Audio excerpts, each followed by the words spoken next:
Chapter 1854. When Feng Zhangxia said this, she glanced at Zhao Yuner and then said seemingly unintentionally, "Yuner girl, can you lend your family's pot to eldest aunt later? Otherwise, you won't be able to cook with my family's pot." Zhao Yuner responded faintly. Why did she feel uncomfortable when she heard Feng Zhangxia's words? She always felt that this woman was scheming something and was thinking about someone else. Although it wasn't a big deal to use a pot as an excuse, it felt a little different when it came from Feng Zhangxia's mouth. Seeing that Zhao Yuner agreed, Feng Zhangxia's worries were erased and she continued to chat with Zhao Yuner and Li Chuang. After a while, Feng Zhangxia looked at Zhao Yuner with some embarrassment and asked, "Yuner girl, will your family's donkey still be used in 2 days? How about you lend it to my family again? Your second cousin brother needs to buy a wedding house. In a few days I want to go to town to buy some things." Zhao Yuner unhappily replied, "Eldest aunt, why do you always want to borrow other people's things? Can't you just take the ox cart to buy some things? Do you have to like my family's xiaomao to be happy?" Feng Zhangxia said very awkwardly to Zhao Yuner and weakly explained, "Yuner girl, isn't it too troublesome to take the ox cart? When the time comes, there will be a lot of things to buy and moving around. It's really inconvenient. Of course, you can use your family's xiaomao to directly pull it to the courtyard." Zhao Yuner didn't believe Feng Zhangxia's nonsense. She just wanted to use her family's xiaomao for free. It was really unbearable to take advantage of her time and time again. "You can borrow it, but the rules are the same as before. Eldest aunt, you have to pay. A round trip is 50 copper coins. If you don't want to do it, you can charter your own ox cart." Feng Zhangxia calculated. It would be 60 copper coins to charter an ox cart for a round trip. It was definitely more cost-effective to borrow xiaomao. It was good to save even 1 copper coin. Feng Zhangxia was still somewhat unreconciled. "I say, Yuner girl, I heard that His Majesty bestowed you with a lot of gold, silver and jewels. You said you're different from before. You're already so rich, why are you still thinking about my 50 copper coins? Why don't we just forget about it?" Zhao Yuner sneered, "Auntie, what are you talking about? Who doesn't like having more money? In the past I was afraid of being poor, so now I feel that even a penny is good." Feng Zhangxia shut her mouth resentfully. So be it if he had to spend 50 copper coins. There were a lot of things to buy, so it was impossible for him to take an ox cart. Zhao Yuner and the others continued to work and only finished when it was close to evening. After that, the whole family went back for dinner. The next morning they had to wake up early, so Zhao Yuner went to bed early. Mu Lianfeng took care of Tian Tian for the whole day. It was undeniable that Mu Lianfeng was becoming more and more like a super stay-at-home dad. He was a grown man, but he took good care of the child. Of course, Tian Tian was well-behaved and obedient. She didn't know if it was because she had experienced too much since she was a child, but she was already very sensible when she was only 1 or 2 months old. When she came back in the evening, Zhao Yuner felt her heart settle down when she saw Tiantian's tender face and smelled the milky fragrance on Tiantian's body. She didn't know if it was because she was tired from the day, but Zhao Yuner quickly fell asleep. The next morning, Zhao Yuner climbed out of bed before the sun shone into the room. Chapter 1855. Fortunately, she had Liang Jinxiao, Feng Zhangxia, and Qian Zhuzhao to take care of the chores. The 3 sisters-in-law were able to do a lot of chores. With the help of other people, although it was busy, it was not unbearably busy. After all, it was Li Chuang's big day, and Li Chuang was marrying off her daughter. Zhao Yuner did not let Li Chuang help. Li Chuang was a little embarrassed and threw the chores at home to other people. She was very reluctant to let her daughter get married, so she tried her best to spend as much time with her daughter as possible. In 2 or 4 hours, young Master Zhang's wedding procession would probably arrive. After the procession, her daughter would belong to someone else's family. No matter how much she missed her, she would not like her daughter more than a few times a year. Liang Jinxiao could understand Li Chuang's current state of mind the most. When Zhao Ping'er got married, she was very sad. Although Zhao Ping'er was not a good daughter and often angered her, she was still her own daughter. When she got married and found out that she belonged to someone else's family, she was very reluctant to let her daughter go. "Third sister-in-law, it's not like you're marrying off your daughter. Why do you look so reluctant?" Feng Zhangxia saw Liang Jinxiao's reaction and could not help but tease her. Liang Jinxiao smiled and said, "I just thought that when my Ping'er got married, I also felt a little sad. I guess second sister-in-law feels the same way now.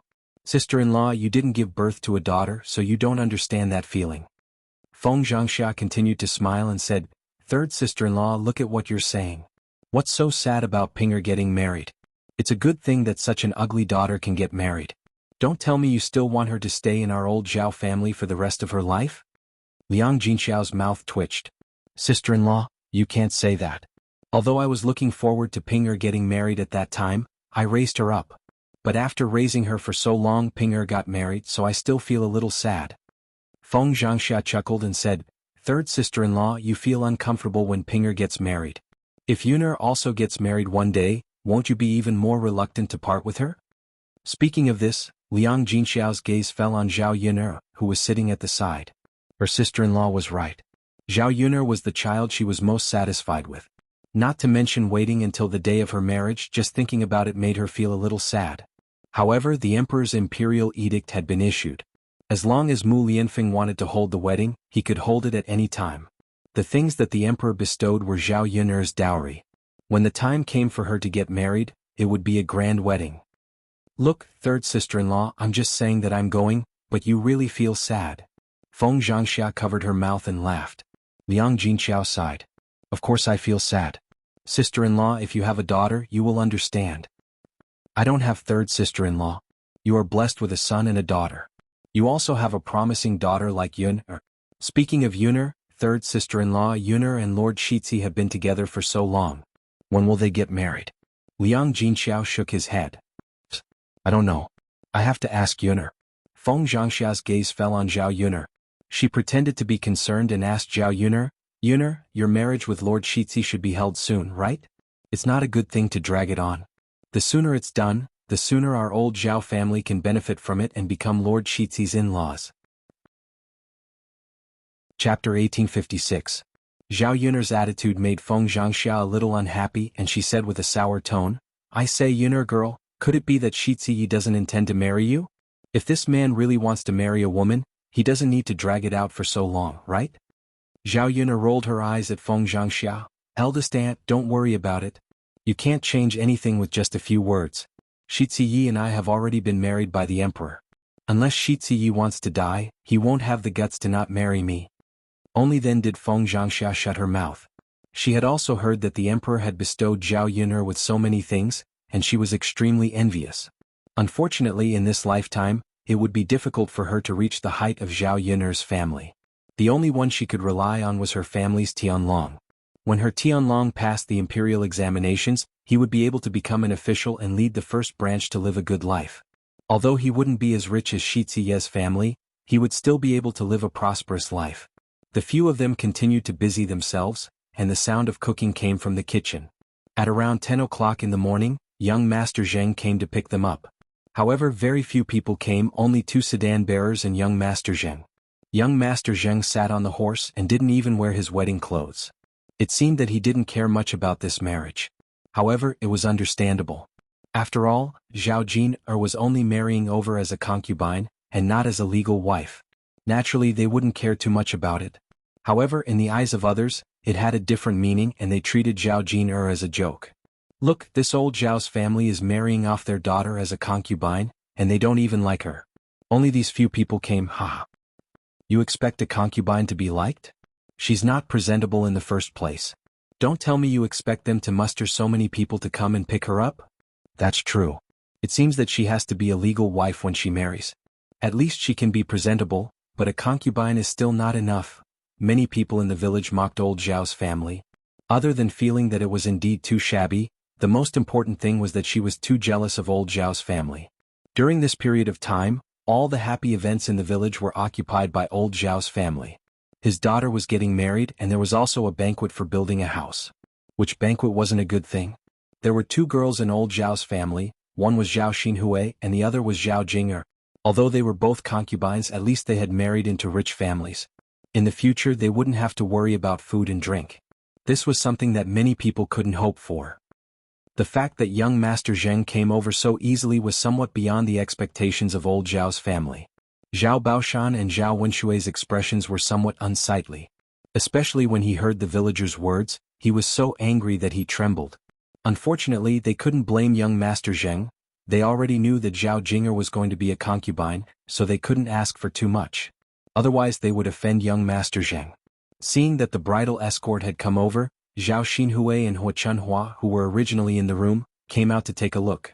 Seeing those people come over, Hua Chunhua said with some displeasure, "What does this young Master Jing mean? Aren't these people deliberately embarrassing our old Zhao's family?" Zhao Xinhui replied indifferently, "Mother Jing is just going to be a concubine. It's good enough that they brought a bridal sedan chair. What else do you want them to do?" Chapter 1857. Hua Chunhua thought back and felt proud. Back then her daughter's marriage was a rare event in several villages. So many people envied her. Her daughter had married a rich man and even married in such a grand manner.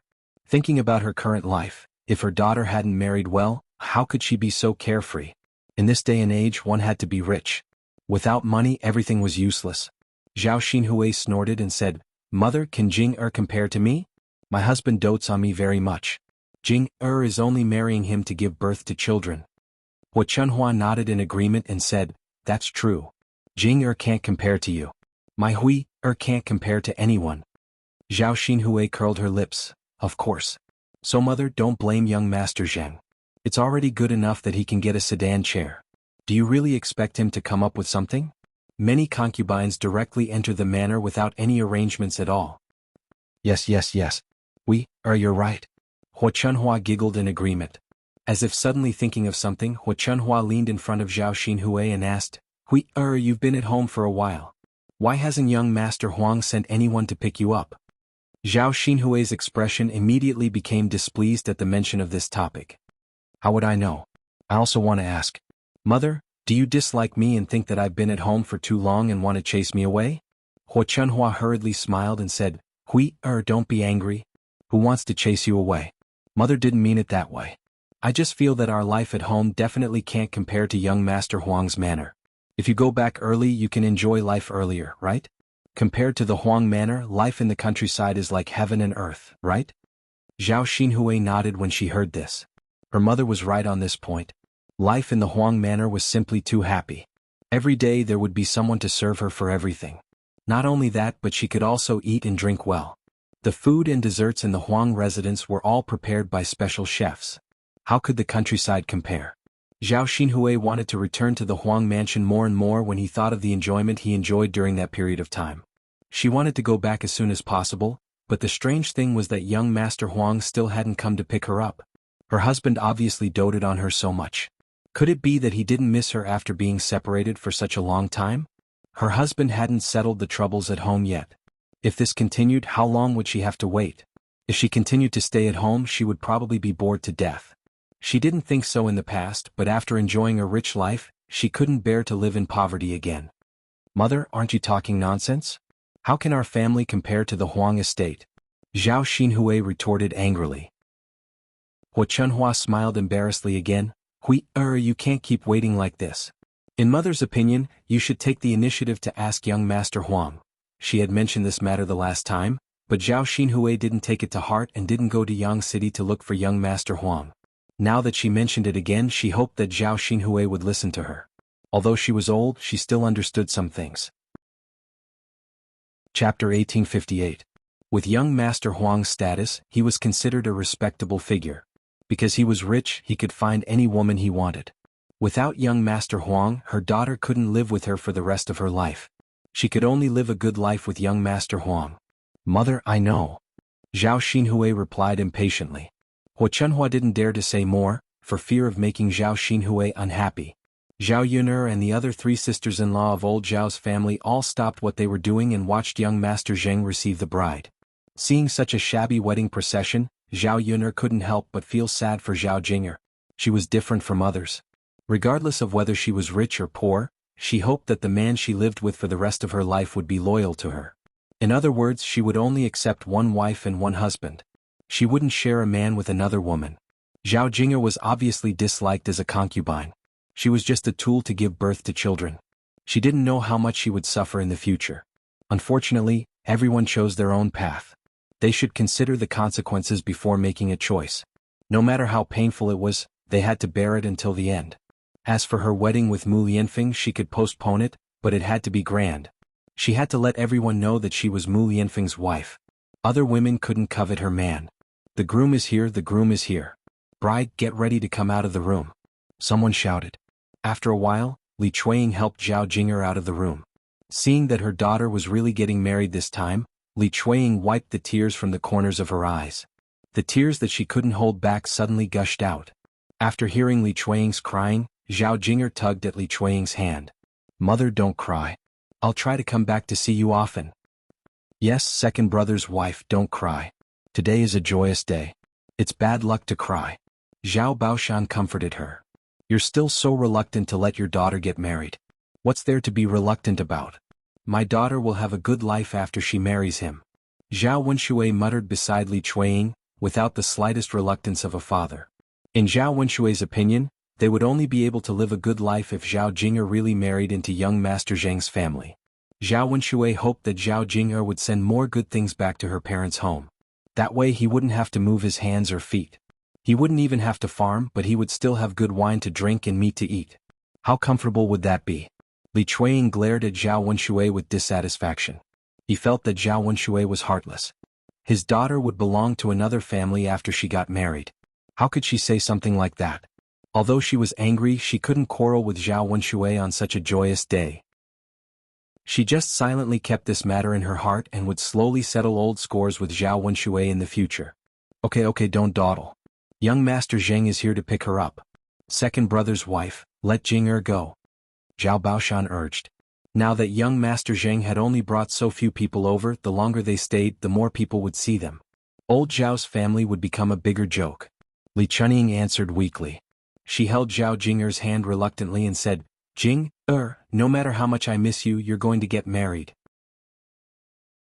Chapter 1859.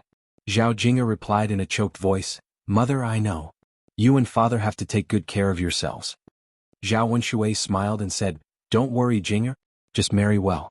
If father and mother run out of money, we'll ask you for it." After Zhao Wenshui said that, Li Chuanying couldn't help but stomp on Zhao Wenshui's foot. "My daughter is getting married. What are you talking about?" Zhao Wenshui also replied unwillingly, "What am I talking about? Am I not telling the truth? I just want Jing'er to know that she has to save money when she marries into a rich family just like her aunt. Look at how comfortable Jing'er's grandparents are living. It's all thanks to her aunt." Li Chuanying was so angry at Zhao Wenshui that he couldn't speak. He was a lazy man who didn't know how to go out and earn money. As a man, he didn't have the responsibility that a man should have. He actually hoped to get money from his daughter to enjoy life. His conscience had been eaten by a dog. "Father, you don't have to tell me. I know that I won't let mother live a hard life," Zhao Jing'er replied in a somewhat cold voice. She was also a bit disappointed by Zhao Wenshui's words, but only towards Zhao Wenshui. When she married into young Master Zhao's family and really had money in hand, he would let her mother live a good life. She wouldn't care how her father lived. Zhao Wenshui replied with gratification. "He, Jing'er, you really are father's good daughter. Whether or not father can live a good life for the rest of his life depends on you." Li Chuanying secretly scolded Zhao Wenshui for being shameless, but he was afraid that saying it in front of Zhao Jing'er would make her more sad and delay her marriage. So he took Zhao Jing'er's hand and said, "Okay, let's go. Mother will send you to the sedan chair." "Okay," Zhao Jing'er replied. Soon Zhao Jing'er was sent to the sedan. Young Master Zheng didn't stay long at old Zhao's house. To him, he was just here to pick up someone and go through the formalities. He didn't want to have too much to do with old Zhao's family. After all, Zhao Jing'er was just a concubine that he had married. She was not an important person. It was almost 11 o'clock when the wedding procession left. Many people were waiting in old Zhao's yard for the banquet to begin. Knowing that Zhao Yun'er would be the chef again, many people were looking forward to this banquet. She treated the gift money she gave to old Zhao's second branch as spending some money on a big meal. After all, they couldn't afford to eat such good food in the town's restaurants. Li Chuanying sent Zhao Jing'er off and wiped the tears from the corners of her eyes. She put away the reluctance and sadness in her heart and went to the kitchen to continue helping. She was afraid that a few people wouldn't be enough, so it was always good to help as much as possible. "Yun'er girl, is the banquet about to start?" Zhao Baoshan went into the kitchen and asked Zhao Yun'er. If Zhao Yun'er said the banquet was about to start, he would go set off the firecrackers. Zhao Yun'er nodded in response. "It's ready." "Eh." Zhao Baoshan said and went out of the kitchen to send Zhao Wenshui out with the firecrackers. This was the second branch's big day. Something like setting off firecrackers naturally had to be done by Zhao Wenshui to celebrate. However, Zhao Wenshui looked at Zhao Baoshan with a bitter face. "Father, do I have to set off the firecrackers?" Zhao Baoshan glared at Zhao Wenshui. If you don't set them off, who do you expect to set them off? Are you expecting this old man to help you? Chapter 1860. Zhao Baoshan replied angrily, Do your own thing. Why do you expect me to help you with such a small matter? After being scolded by Zhao Baoshan, Zhao Wenshui responded weakly. It was impossible to count on his father. Sigh. His father was really stingy. Wasn't it just setting off firecrackers? What was the big deal? When Zhao Wenshui saw Zhao Wentao walking towards him, he ran up to Zhao Wentao and said, Fourth brother, can I ask you for a favor? Zhao Wentao frowned. He was cautious and didn't immediately agree before Zhao Wenshui said what he needed help with. Second brother, what do you want me to help with? Tell me first. Zhao Wenshui smiled embarrassedly and said, Fourth brother, it's not a big deal. I just want to set off some firecrackers. When Zhao Wentao heard this, he felt that setting off firecrackers was indeed not a big deal. However, he looked at Zhao Wenshui in confusion and said, Second brother, isn't it just setting off firecrackers? Why do you want me to set them off? Why don't you set them off yourself? Zhao Wenshui didn't know how to answer Zhao Wentao's question for a while. Zhao Baoshan snorted coldly and said, Second brother, you've reached a new level of laziness, haven't you?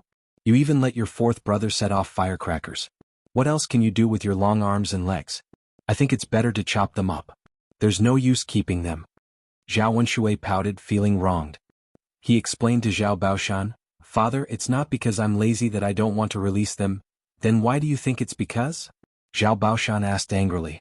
Father, I'm afraid of firecrackers. After Zhao Wenshui said this, Zhao Wentao and Zhao Baoshan were both stunned. Afraid of firecrackers? Second brother, it can't be.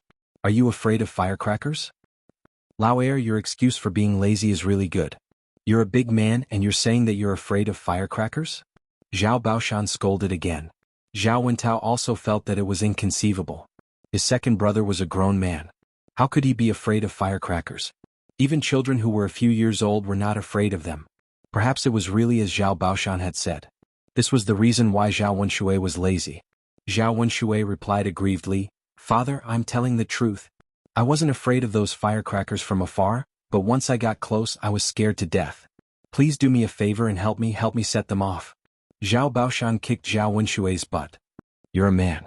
Don't embarrass yourself in front of me. Hurry up and release it. Don't count on others. Zhao Wenshui staggered and almost fell to the ground. Fortunately, they were in the house. If someone saw this outside, they would laugh at him. Zhao Wenshui steadied himself and turned around. When he saw Zhao Baoshan's gloomy and uncertain face, he knew that it was impossible to trouble Zhao Baoshan. With Zhao Baoshan around, there was no way he could ask Zhao Wentao to help him. Zhao Wenshui glanced at the soaked firecrackers on the ground and felt a trace of fear in his heart. Unfortunately, he had no choice but to carry the firecrackers outside and set them off. With every step he took outside, he felt like he was facing death calmly. What's wrong with second uncle? Why does his face look so ferocious? Zhao Yun-er looked out of the wooden shed. When she caught a glimpse of Zhao Wenshui's expression, she only felt that it was very funny. Chapter 1861. Liang Jinxiao also took a look and found it very strange. He shook his head and replied to Zhao Yun-er, I don't know. I don't know what's wrong with your second uncle. Then Liang Jinxiao's gaze fell on Li Chuang and he said to Li Chuang, Second sister-in-law, is second brother feeling unwell? Li Chuang glanced at Zhao Wenshui indifferently. He was still angry about what had happened just now.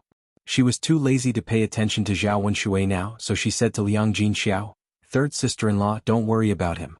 He will be fine. He won't die. Liang Jinxiao could tell that Li Chuang's expression was not right. He thought that Li Chuang was still very sad about marrying his daughter today, so he did not say anything else. Zhao Yun'er's gaze followed Zhao Wenshui. She had a feeling that her eccentric second uncle would do something funny. Sure enough, he really saw it. Zhao Wenshui carried the firecracker to an open space, took out a fire starter, and put his trembling hands on the fire starter. However, before he could light it, he jumped away as if he was very scared. He closed his eyes tightly and covered his ears with his hands. He looked very funny. After a while, Zhao Wenshui seemed to feel that something was wrong. He looked at the firecracker he had placed and found that the cannon was not lit at all. It was motionless. He sighed resentfully and continued to endure the fear in his heart. He took out the fire starter and put it in front of the firecracker again. Zhao Yuner finally understood that her second uncle was afraid of the firecracker. It was really funny. Even a 3-year-old child was not afraid of it. Her second uncle was so old, but he was afraid of it? The other sisters-in-law in the kitchen also understood. Feng Zhangxia could not help but hold her stomach and laugh. She also wanted to make fun of Li Chuiying. Second sister-in-law, second brother is really funny. Look at how scared he is of the firecracker. Li Chuiying did not reply. His expression darkened. It was obvious that Li Chuiying was feeling uncomfortable. Feng Zhangxia continued to laugh. You can't find a man who is more cowardly than second brother in this area. Haha, it's fine if he is afraid of other things, but he is afraid of firecrackers. My Yang is not afraid. Second sister-in-law, you are so pitiful to have married such a man.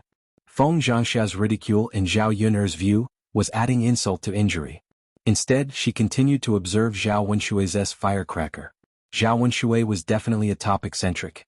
He went back and forth 4 or 5 times, but he still did not light the firecracker.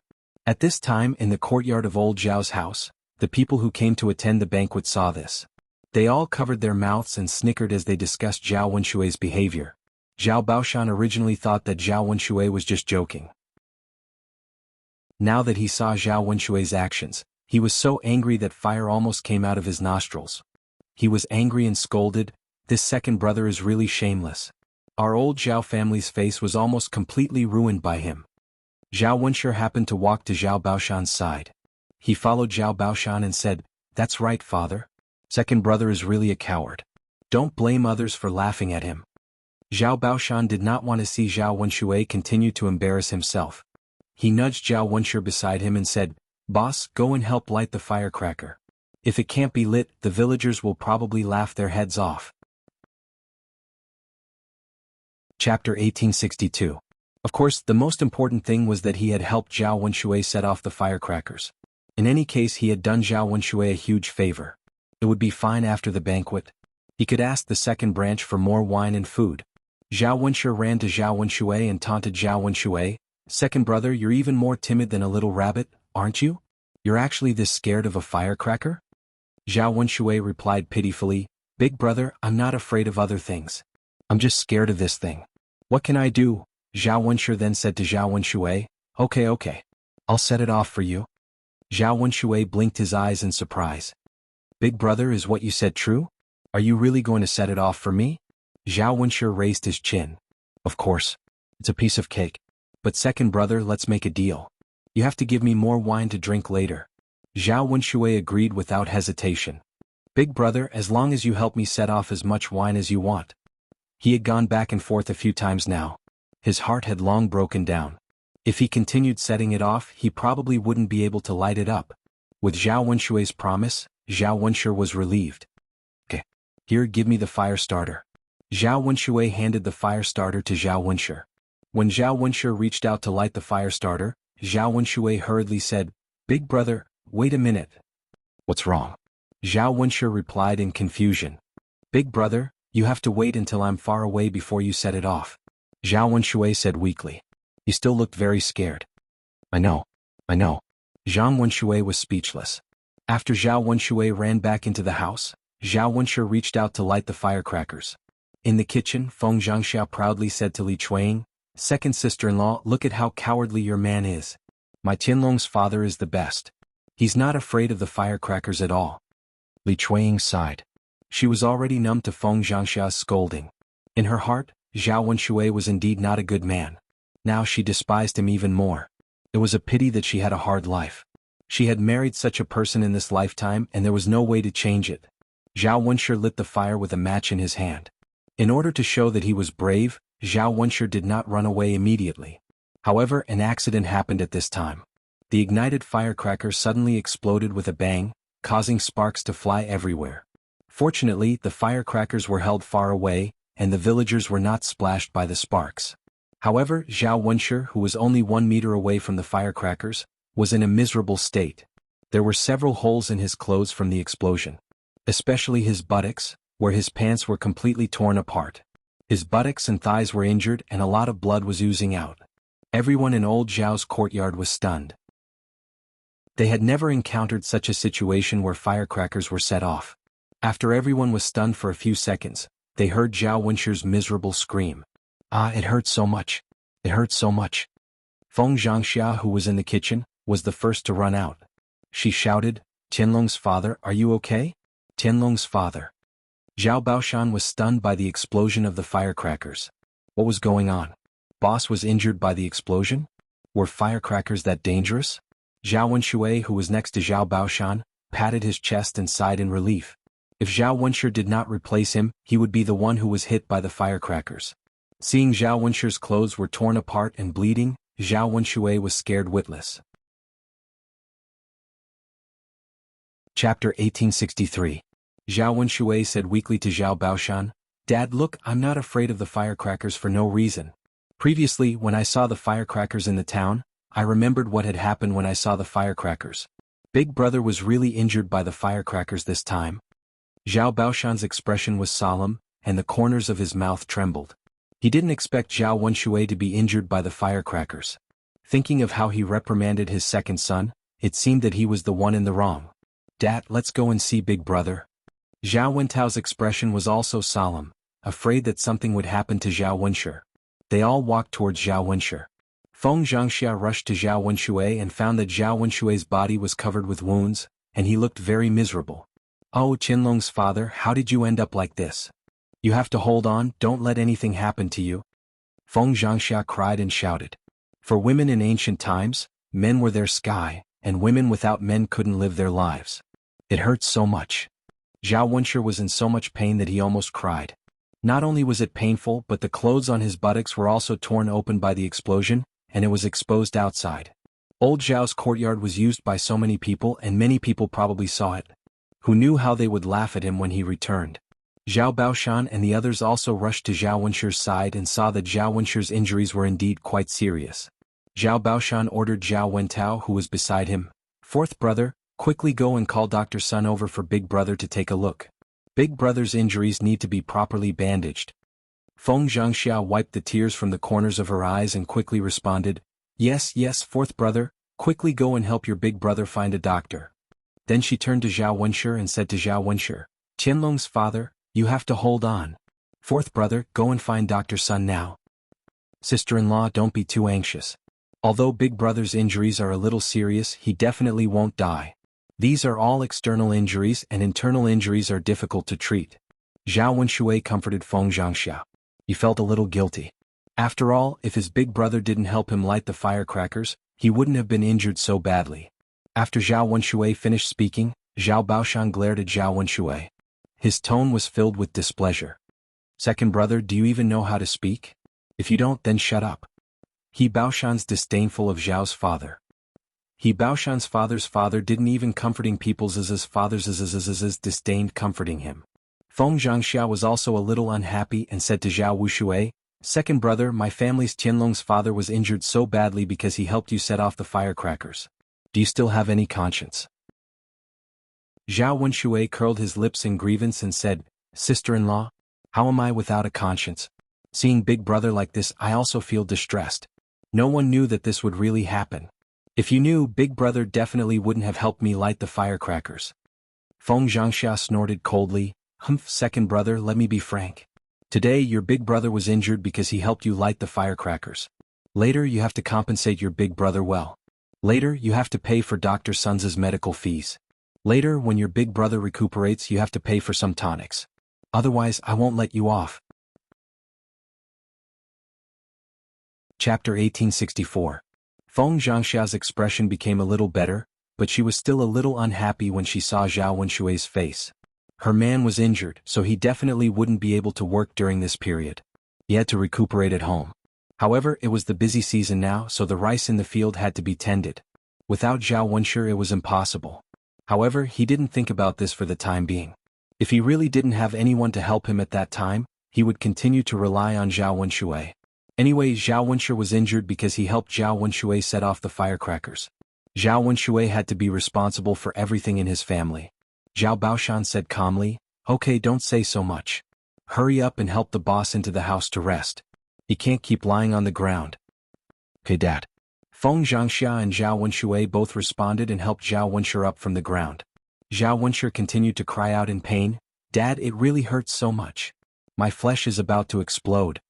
Although Zhao Baoshan felt a little sorry for Zhao Wenshi, he still snorted coldly and replied to Zhao Wenshi, Okay, a man is injured. Can't you bear with it? Aren't you afraid of being laughed at by others when you keep crying out in pain? That. I can't stand the pain anymore. Zhao Wenshi replied weakly. Hurry up and go back to the house. Zhao Baoshan urged again with a serious face. Just now he had heard the villagers' discussion. Originally today's joke was already big enough, but in the end this happened again. Zhao Wenshui and Feng Zhangxia each supported Zhao Wenshi and finally helped Zhao Wenshi back to the house. After a while, Zhao Wentao brought Dr. Sun over. Seeing so many people in old Zhao's house, Dr. Sun was reluctant. After the incident between him and Ma Xiaofeng, he didn't want to go out and meet people. Because of this, he would often be scolded by others when he went out. He was already so old, how could he withstand the ridicule of others?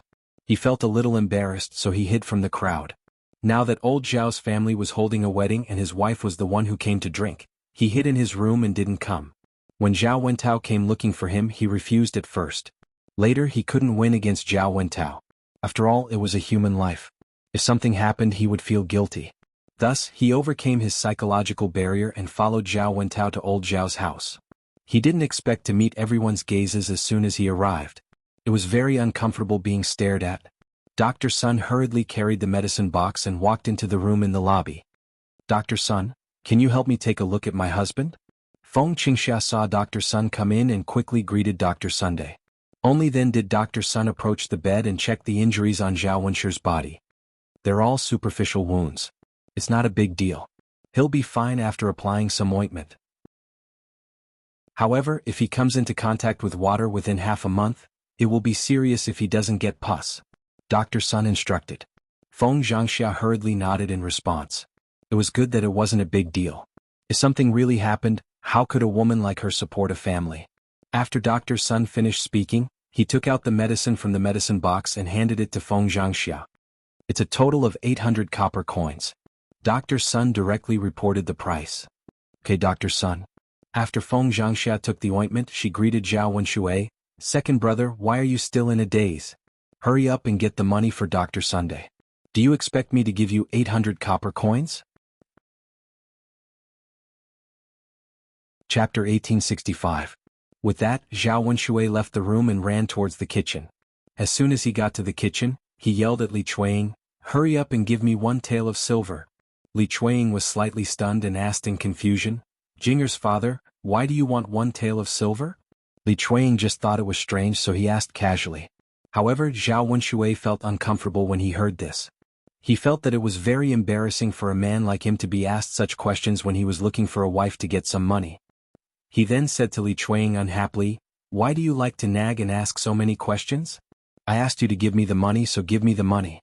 Why are you talking so much nonsense? Zhao Wenshui's attitude made Li Chuanying feel a little disappointed. Now he couldn't even ask about it. How badly did this man treat her? Jinger's father, I just asked casually. We don't spend money on wine at home. Li Chuanying replied weakly. Zhao Wenshui's temper suddenly flared up. He waved his fist at Li Chuanying. I think you're itching for a beating, aren't you? How dare you talk to your man like that? You're like this because I treat you too well.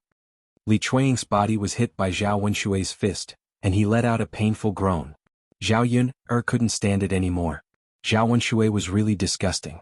It was fine if he was tough to others, but he was always showing off in front of his wife. In front of others he was a coward. Zhao Yun immediately pulled Li Chuanying behind her and stood in front of Li Chuanying. She said coldly to Zhao Wenshui, Second uncle, you're really capable. You actually hit your wife. I don't know how shameless you are. Zhao Wenshui glared at Zhao Yun. You damn girl, get out of my way. What does it have to do with you that I'm teaching my daughter-in-law a lesson? Although it has nothing to do with me, I like to interfere when I see something that I don't like. Zhao Yun said and kicked Zhao Wenshui hard. Then, Zhao Wenshui was seen flying through the air in an arc, falling far away. Even the chair was smashed down. Zhao Wenshui, on the other hand, let out a series of pig-like howls. Murder, murder. Everyone stared at Zhao Wenshui. Not only did they have no intention of helping, but they also burst into laughter. A man was actually beaten up like this by a woman. He was really useless. If it was in the past, Li Chuanying would have jumped over when he saw Zhao Wenshui suffer such a serious injury. Now that he saw Zhao Wenshui rolling on the ground in pain, Li Chuanying didn't have the slightest sympathy. His eyes were still cold. Instead he felt that Zhao Wenshui deserved it. If he didn't teach this kind of man a lesson, should he be kept alive for the new year? Hearing the commotion outside, Zhao Baoshan came out of the room to ask. Zhao Yun only explained faintly. When he saw Zhao Wenshui on the ground, Zhao Baoshan secretly shook his head. This second uncle wasn't a good person either. Second uncle's wife, this money is for your eldest brother's medical expenses. Second uncle came to get it from you? Zhao Baoshan explained. After hearing Zhao Baoshan's words, Li Chuanying finally understood. Zhao Wenshui was injured because he helped their family set off the firecrackers. It was understandable that they had to pay for his medical expenses. Chapter 1866. Zhao Baoshan responded. After a while, Li Chuanying took out one tael of silver and handed it to Zhao Baoshan. Zhao Baoshan took it and instructed Li Chuanying to continue working. Although Zhao Wenshi was injured, the banquet still had to be held. As for Zhao Wenshui's side, Zhao Baoshan walked to Zhao Wenshui and kicked Zhao Wenshui's body heavily. Useless thing, hurry up and get up. You only know how to make a fool of yourself. Zhao Wenshui was already injured. Now that he was kicked by Zhao Baoshan, the pain was even worse. Father, I'm in pain. I can't get up. Zhao Wenshui mumbled. If you can't get up, then sleep on the ground. Don't get up today. Father. Zhao Wenshui felt wronged and wondered if he was really Zhao Baoshan's biological son. Otherwise, why would Zhao Baoshan dislike him so much? Although it hurt, it wasn't to the extent that he couldn't get up. Zhao Wenshui propped himself up with some difficulty and followed Zhao Baoshan's footsteps. When they reached the house, Zhao Baoshan handed the tael of silver given by Li Chuanying to Dr. Sunday. Dr. Sun took out 200 copper coins from the medicine box. After getting the change, he took the medicine box and was about to leave. Zhao Baoshan called out to Dr. Sun, Dr. Sun, why don't you stay for a banquet? It's just in time for lunch. It's troublesome for you to go back and cook. Why don't you eat here? One more person won't make a difference. Zhao Baoshan knew that Zhao Baoshan's wife came to Dr. Sun's house today, so Dr. Sun didn't have anything to eat. Therefore he kindly said this. Dr. Sun shook his head. No, I'd better go home. For the sake of this meal, she would feel uncomfortable being stared at by so many people. Dr. Sun, you don't have to be so polite. It's just a banquet. Zhao Baoshan tried to persuade him again. Dr. Sun still shook his head. Old man Zhao, I appreciate your kindness, but I'll pass on the banquet. Since Dr. Sun had said so, Zhao Baoshan didn't continue to force him to stay. All right then. Dr. Sun, please be careful on the road. All right. After Dr. Sun left, Zhao Wenshi's injuries were treated. The kitchen continued to be busy preparing for the banquet. This banquet was quite interesting to watch. So many things had happened. Li Chuanying's mood was affected the most. Seeing Li Chuanying's sadness, Liang Jinxiao patted Li Chuanying's shoulder and said, Second sister-in-law, don't be sad. You have to live well. Things will get better in the future. Well, thank you, third sister-in-law. Li Chuanying had a faint smile on the corner of her mouth. Although it was indeed hard to live with Zhao Wenshui, not everyone around her was a bad person. Zhao Yun'er's family was good. They often helped her. The women were extremely busy in the kitchen. Fortunately, the banquet was finally over. Although the second branch's banquet wasn't as sumptuous as the third branch's, it was considered very good in the village. While Zhao Yun'er was busy, she was worried about Mu Lianfeng's situation at home. With Tian around, Mu Lianfeng definitely couldn't leave. She had to make some food and send it to Mu Lianfeng. After the banquet, it wasn't too late. The meal time was only about an hour later than usual. Chapter 1867. Meanwhile, in the courtyard of Zhao Yun'er's house, Mu Lianfeng sat under the shade of a tree, holding Tian in his arms. Tian was very well behaved, otherwise, it would be difficult for a man like him to torment her. Now that it was time for dinner, his stomach began to rumble and he was a little hungry. But because he had to take care of Tian, he couldn't find anything for himself to eat. Moreover, he had to feed Tian milk. Zhao Yun'er had finished preparing the goat milk and told him to do so. Only then did he bring the goat milk out and feed Tian bit by bit. Seeing Tian eating so happily, Mu Lianfeng couldn't help but swallow a few mouthfuls of saliva. You little doll, I think you're doing it on purpose, right? You know that I'm hungry, so you're eating so happily. Are you trying to make me starve to death? Mu Lianfeng nagged at the little doll in his arms, but his tone was full of affection. Tian blinked at Mu Lianfeng, and her appearance was so cute that it could melt a person. Little girl, you're really good at pretending to be wronged. Don't think that you can act cute. Tiantian's eyes turned, and then she bloomed a sweet smile at Mu Lianfeng. Acting cute and smiling, Mu Lianfeng had to admit that he had been seduced by a little doll liar. Looking at Tiantian's delicate pink face, Mu Lianfeng couldn't help but start to daydream. He didn't know what Tiantian would be like when she grew up. She would probably be very cute. A gentle and graceful woman was a gentleman's dream. When the time came, Tiantian would definitely be pursued by many boys. As a father, he had to check carefully and choose a good husband for Tiantian in the future. After being stunned for a moment, Mu Lianfeng continued to feed Tiantian in his arms with a spoon. As he fed, he said to Tiantian, "Little girl, grow up quickly. When you grow teeth, you won't need to drink milk anymore. When the time comes, your mother will make meat for you to eat." Hearing the mention of meat, Tiantian's eyes lit up as if she was looking forward to it. Not far away, a slender figure suddenly walked over. It was a young girl wearing a pink dress. Coupled with her delicate face, she looked youthful and beautiful. Mu Lianfeng had seen this girl before. He also knew her name, Ma Xiaofeng. Last time, when his clothes were hooked by the thorns, it was this girl who helped him untie it. However, he had no feelings for Ma Xiaofeng. Thinking that Zhao Yuner seemed to hate her, she didn't have a good impression of Ma Xiaofeng. Now Ma Xiaofeng was walking towards Zhao Yuner's new home. What was she going to do? While Mu Lianfeng was thinking, Ma Xiaofeng had already arrived at Zhao Yuner's courtyard. As soon as Ma Xiaofeng saw Mu Lianfeng sitting under the shade of a tree, his long black hair fluttering in the breeze, his luxurious clothes and his handsome face, her heart couldn't help but beat faster. Such a fine man, any woman who saw him would blush and have their hearts beat faster, and they would admire him. The reason why she came to Zhao Yuner's house today was that she knew that Zhao Yuner was helping the second branch to hold a banquet. The rest of Zhao Yuner's family also went to help or drink wine. Thinking that Mu Lianfeng might be the only one at home, Ma Xiaofeng made up her mind to come over and take a look. She didn't expect to be so lucky it really was him. Usually because Zhao Yuner was there, she didn't find a chance to be alone with Mu Lianfeng. Without contact, how could Mu Lianfeng understand her? How could feelings develop over time? So she had to find an opportunity for herself. Chapter 1868. Ma Xiaofeng suppressed the anxiety in her heart and put on her best performance. There was a smile on her face that she thought was beautiful as she walked towards Mu Lianfeng with a swaying gait. When Mu Lianfeng saw Ma Xiaofeng walking over, Mu Lianfeng was disgusted by her bashful and pretentious manner. When Ma Xiaofeng was in front of him, Mu Lianfeng asked indifferently, "May I know why you're here?" Ma Xiaofeng stroked her long hair and smiled gently.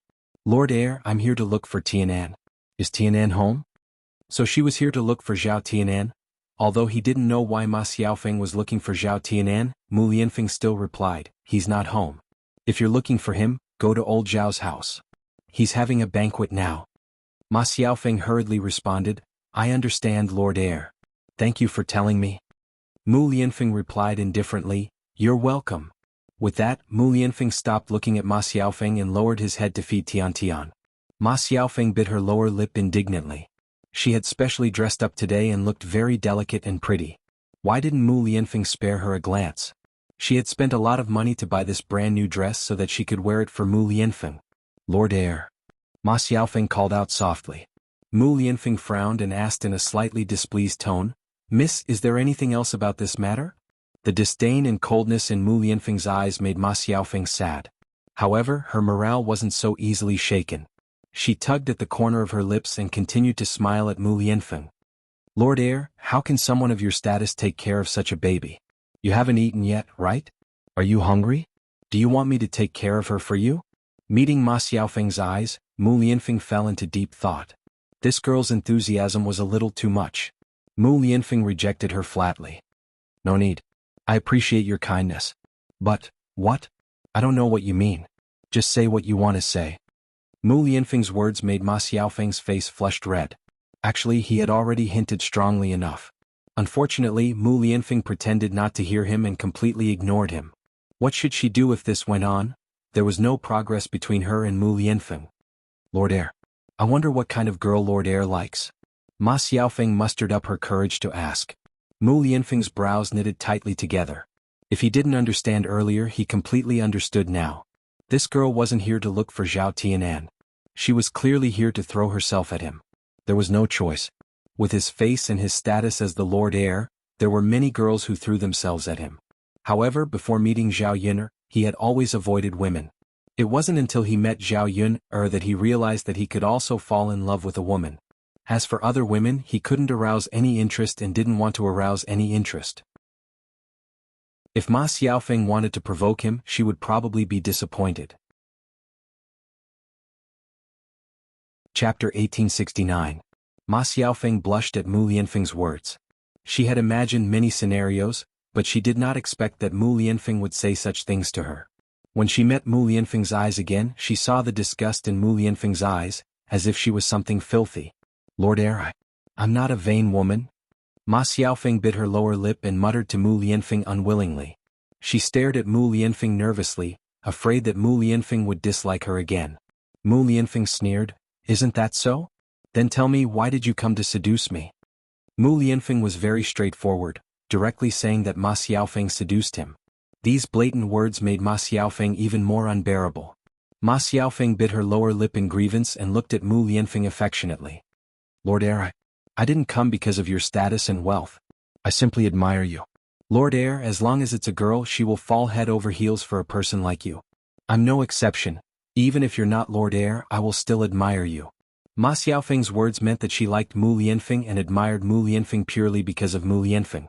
Since that was the case, she naturally could not be considered a vain woman. Mu Lianfeng's lips curved into a sarcastic smile. Even if that's the case, your character is really unflattering. Ma Xiaofeng did not understand Mu Lianfeng's words and could not help but ask, Lord Heir, why do you say that? Mu Lianfeng said coldly, you know the relationship between Yun'er and I, yet you still want to interfere. Don't you think it's shameful to poach someone? Ma Xiaofeng was slightly stunned and her face swelled to the color of a pig's liver. She had suffered such humiliation in the past. If it was someone else, she would have scolded back, but it had to be Lord Heir. In order to save her image in Mu Lianfeng's heart, Ma Xiaofeng explained, Lord Heir, I know that you and Sister Yun'er have a very good relationship, but I admire you very much. Lord Heir, it's normal for someone of your status to have multiple wives and concubines. You can't be with only Sister Yun'er. Xiaofeng is not greedy for anything else. I just want to stay by Lord Heir's side, even if I don't have any status. After Ma Xiaofeng finished speaking, she was very much looking forward to Mu Lianfeng's reply. However, Mu Lianfeng's reply once again hurt her heart. Miss, you must be joking. I don't have any feelings for you. What does it have to do with me that you like me? Why should I let you stay by my side? This kind of merciless rejection made Ma Xiaofeng's face hurt. Lord Heir, aren't you going to get lost? Do you have to disgust me in front of me to make you happy? Mu Lianfeng urged her in disgust. Ma Xiaofeng was unusually embarrassed. Although she was not reconciled, she still left dejectedly. It was not easy for a girl to put down her face, but she had to suffer such treatment. It was really too sad. Watching Ma Xiaofeng's figure leave Zhao Yun'er's courtyard, Mu Lianfeng withdrew the coldness in his eyes. Mu Lianfeng was very disgusted by the woman who wandered around in front of him. Chapter 1870. Mu Lianfeng didn't continue to think about it. As long as Ma Xiaofeng didn't shamelessly refuse to leave, it was fine. Mu Lianfeng put away the emotions in his eyes and continued to feed Tian, who was in his arms, with the spoon in his hand. The toddler was probably enjoying it. Zhao Yun'er, on the other hand, walked back with a vegetable basket in her hand. She actually bumped into Ma Xiaofeng on the way. This road led to her house. Usually no one would pass by. Only her family and Mulan would pass by. Could it be that Ma Xiaofeng went to her house? Although she was puzzled, Zhao Yun'er didn't ask. After all, her relationship with Ma Xiaofeng wasn't good now. She didn't want to talk to this woman. When the two of them brushed past each other, Ma Xiaofeng raised her head and glanced at Zhao Yun'er. There was a flash of panic in her eyes.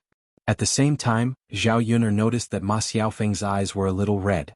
She seemed to have cried. What was going on? Before Zhao Yun'er could say anything, Ma Xiaofeng quickened her pace and ran away. Seeing the figure running away in a panic, as if she was very scared and nervous, Zhao Yun'er frowned again. She increasingly felt that there was something wrong with Ma Xiaofeng. Judging from her posture, she must have come from her house. She was dressed to the nines and was even wearing a brand new pink dress. Suddenly Zhao Yun'er thought of something. A ball of fire lit up in her heart. This be asterisk, did she go to her house to look for Mu Lianfeng? She was smart. She knew that he went to old Zhao's house to hold a banquet and wasn't at home. So she took advantage of the time to come and look for Mu Lianfeng. Zhao Yun didn't need to think to know what she was up to. However, judging from the situation, Ma Xiaofeng did not succeed.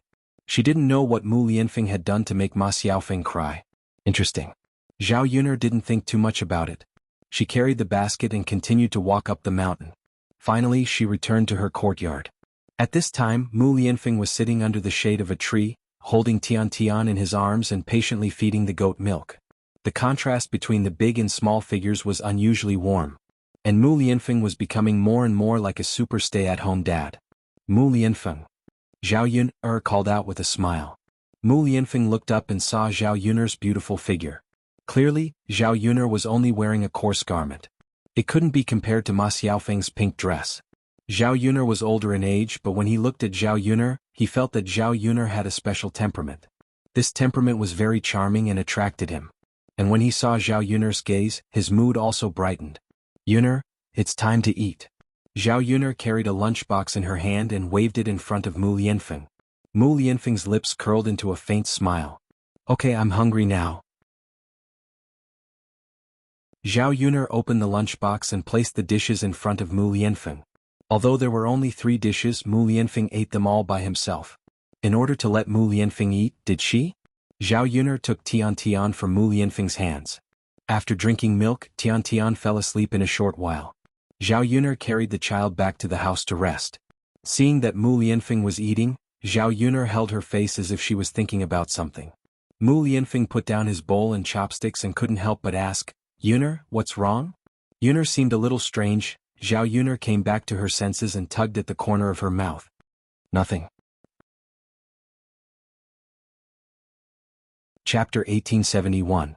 It was precisely because he didn't know what Zhao Yun'er was thinking that something was wrong with Zhao Yun'er that Mu Lianfeng was extremely anxious.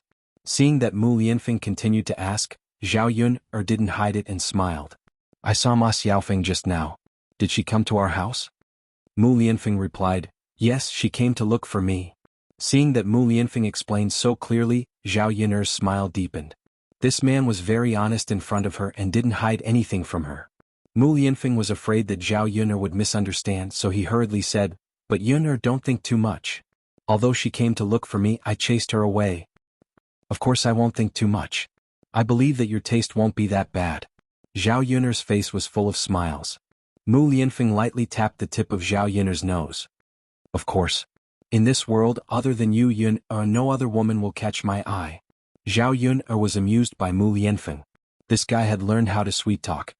Then what if the person who came today wasn't Ma Xiaofeng, but a stunning beauty? Would you let her stay for a while longer? Mu Lianfeng's face was stiff as he replied to Zhao Yun'er seriously, Yun'er, of course not. No matter how beautiful she is, she can't be compared to you Yun'er. Although Mu Lianfeng was just using his mouth to coax her, Zhao Yun'er felt sweet in her heart. Sure enough, women like to listen to men's sweet talk. Even she was no exception. After Mu Lianfeng finished eating, Zhao Yun'er didn't go to old Zhao's house again. She would leave the rest to old Zhao's sisters-in-law. She had already completed the task of cooking. In the afternoon, Zhao Yun'er was very sleepy, so she went to bed and slept. He slept all the way until evening. When she got up, she was a little dizzy. She sat on the bed for a long time before she recovered.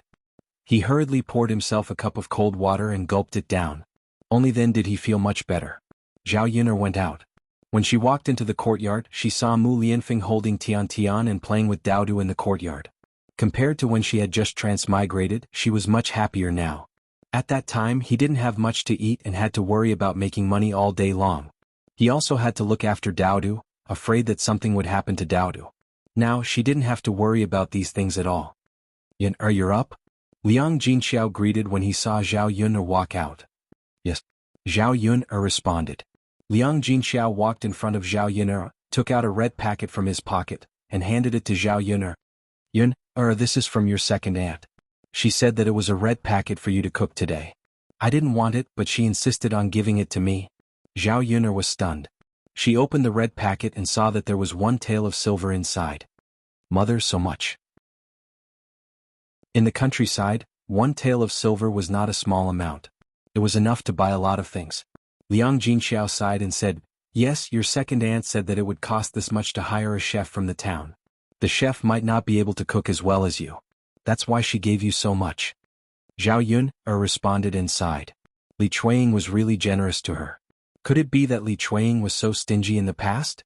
Zhao Yun couldn't help but sigh. Sure enough, people change. Chapter 1872. Zhao Yun directly stuffed the red packet into Liang Jinxiao's hands. Mother, since it's second aunt's good intentions, let's accept it. Take this tael of silver. Liang Jinxiao was a little embarrassed and declined. Yun, you should take it. Zhao Yun was a little speechless and said with a serious face, Mother, why are you being so polite with me? Just take it. Liang Jinxiao stared at the red packet in her hand and sighed. Okay. She didn't specially prepare dinner. She brought back a lot of leftovers from the second branch and casually heated them up a few times before eating. The weather was getting hotter and hotter, so she didn't have a good appetite when eating. She had to cook something to go with the rice later. Soon it was time to harvest rapeseed. Zhao Yun was washing clothes at home when she heard Mulan and Liang Jinxiao chatting. It's going to rain in a few days. Auntie, we have to harvest the rapeseed in our field quickly. Otherwise, we'll be done for after the rain. Liang Jinxiao quickly nodded and said, Yes, we have to harvest it quickly. We've been busy for a year and we've only managed to harvest so little. A year's worth of oil will be gone. I've already asked Eru to harvest it. My family didn't plant much. My family planted a little more this year. I have to ask Yun's father to work more these few days. After hearing Mulan and Liang Jinxiao's conversation, Zhao Yun couldn't help but feel puzzled. There was no weather forecast in ancient times. How did they know that it would rain in a few days? Sister Mulan, who told you that it's going to rain? I think the weather these few days is very hot. It doesn't look like it's going to rain? Zhao Yun asked curiously. Mulan smiled and replied, I heard it from old man Zhang. His bones can predict the weather. Mulan explained that Mr. Zhang had rheumatism. Whenever it was about to rain, his body would ache. Under normal circumstances, it was very accurate. Therefore, when the villagers heard that old Zhang's father was in pain, they would prepare to harvest the grains. Zhao Yun finally understood. However, compared to modern times, there were indeed many inconveniences. If there was a weather forecast, the prevention would probably be more accurate. After all, there were still many inconveniences for ancient people. Zhao Yun felt that the air was slightly better and the pace of life was slightly slower. Everything else was incomparable to the 21st century. Thinking of this hot and dry weather, Zhao Yun missed the real air conditioning of the 21st century. Staying here would be too cool. Unfortunately, he couldn't go back after coming here. What she needed to do now was not to lament about the tragedy, but to think of ways to make her life in ancient times better. She could create some things that she didn't have. Hearing Mulan's words, Zhao Yun looked forward to the rain in a few days. It hadn't rained since the beginning of summer and the weather was very hot. If it rained, it could cool down the temperature and it would be much more comfortable to sleep at night. Mulan chatted for a while and went back. There were still many things to do at home, so she couldn't leave for long. Zhao Yun put the washed clothes on the drying pole. After a busy morning, Zhao Wenhua came back tired and sweaty. Liang Jinxiao hurriedly poured a cup of herbal tea for Zhao Wenhua. Zhao Wenhua finished it in a few mouthfuls. Chapter 1873.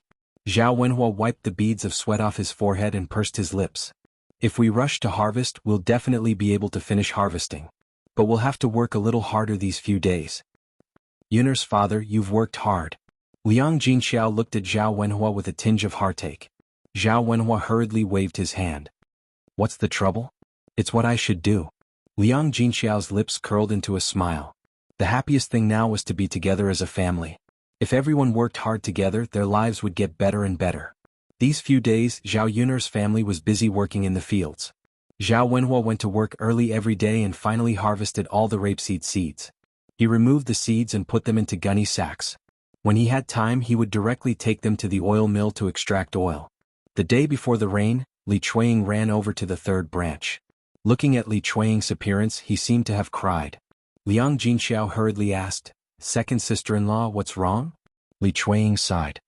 Sigh, third sister-in-law, can I ask third brother for a favor? Seeing Li Chuanying's worried expression, Liang Jinxiao hurriedly asked, Second sister-in-law, what kind of favor do you need? What's wrong? Tell me. Li Chuanying began to complain. It's like this. Your second brother refuses to harvest the half moo of rapeseed seeds that we planted at home. He's too lazy to let them grow maggots at home. Isn't it going to rain soon? If he doesn't harvest them, won't it be a waste of the rapeseed seeds? Liang Jinxiao nodded when he heard this. That's true. Why doesn't second brother harvest them? Isn't it a waste to have these seeds at home? Half a moo of rapeseed seeds will produce a lot of oil. Li Chuanying sighed and said, That's right. Half a moo of rapeseed oil is enough for me to eat for a long time. Sai, that's why I came to ask third brother for help. Liang Jinxiao thought about Li Chuanying's vegetable seeds. It would be a pity if he did not take them back. Then she agreed, Okay, second sister-in-law. I'll talk to Yun'er's father later and ask him to accept it for you. Li Chuanying's face was full of guilt. I've really troubled you and third brother. That wretched son of mine is getting lazier and lazier. Liang Jinxiao had some sympathy for Li Chuanying. Thinking about Zhao Wenshui, he indeed did not have the sense of responsibility that a man should have. It was a pity that Li Chuanying still had to live with Zhao Wenshui. Right now, Li Chuanying didn't have the ability or the way to get out alone. Liang Jinxiao patted Li Chuanying on the shoulder and said, Second sister-in-law, it's okay. Take your time. Maybe things will get better in the future. Li Chuanying could only comfort herself like this. The second branch's rapeseed seeds were finally harvested with the third branch's help. They were very lucky that they managed to do it before it rained. The next day it started to rain heavily. Ever since Zhao Yun'er transmigrated to this world, this was the first time she encountered such heavy rain. The summer rain was indeed very heavy.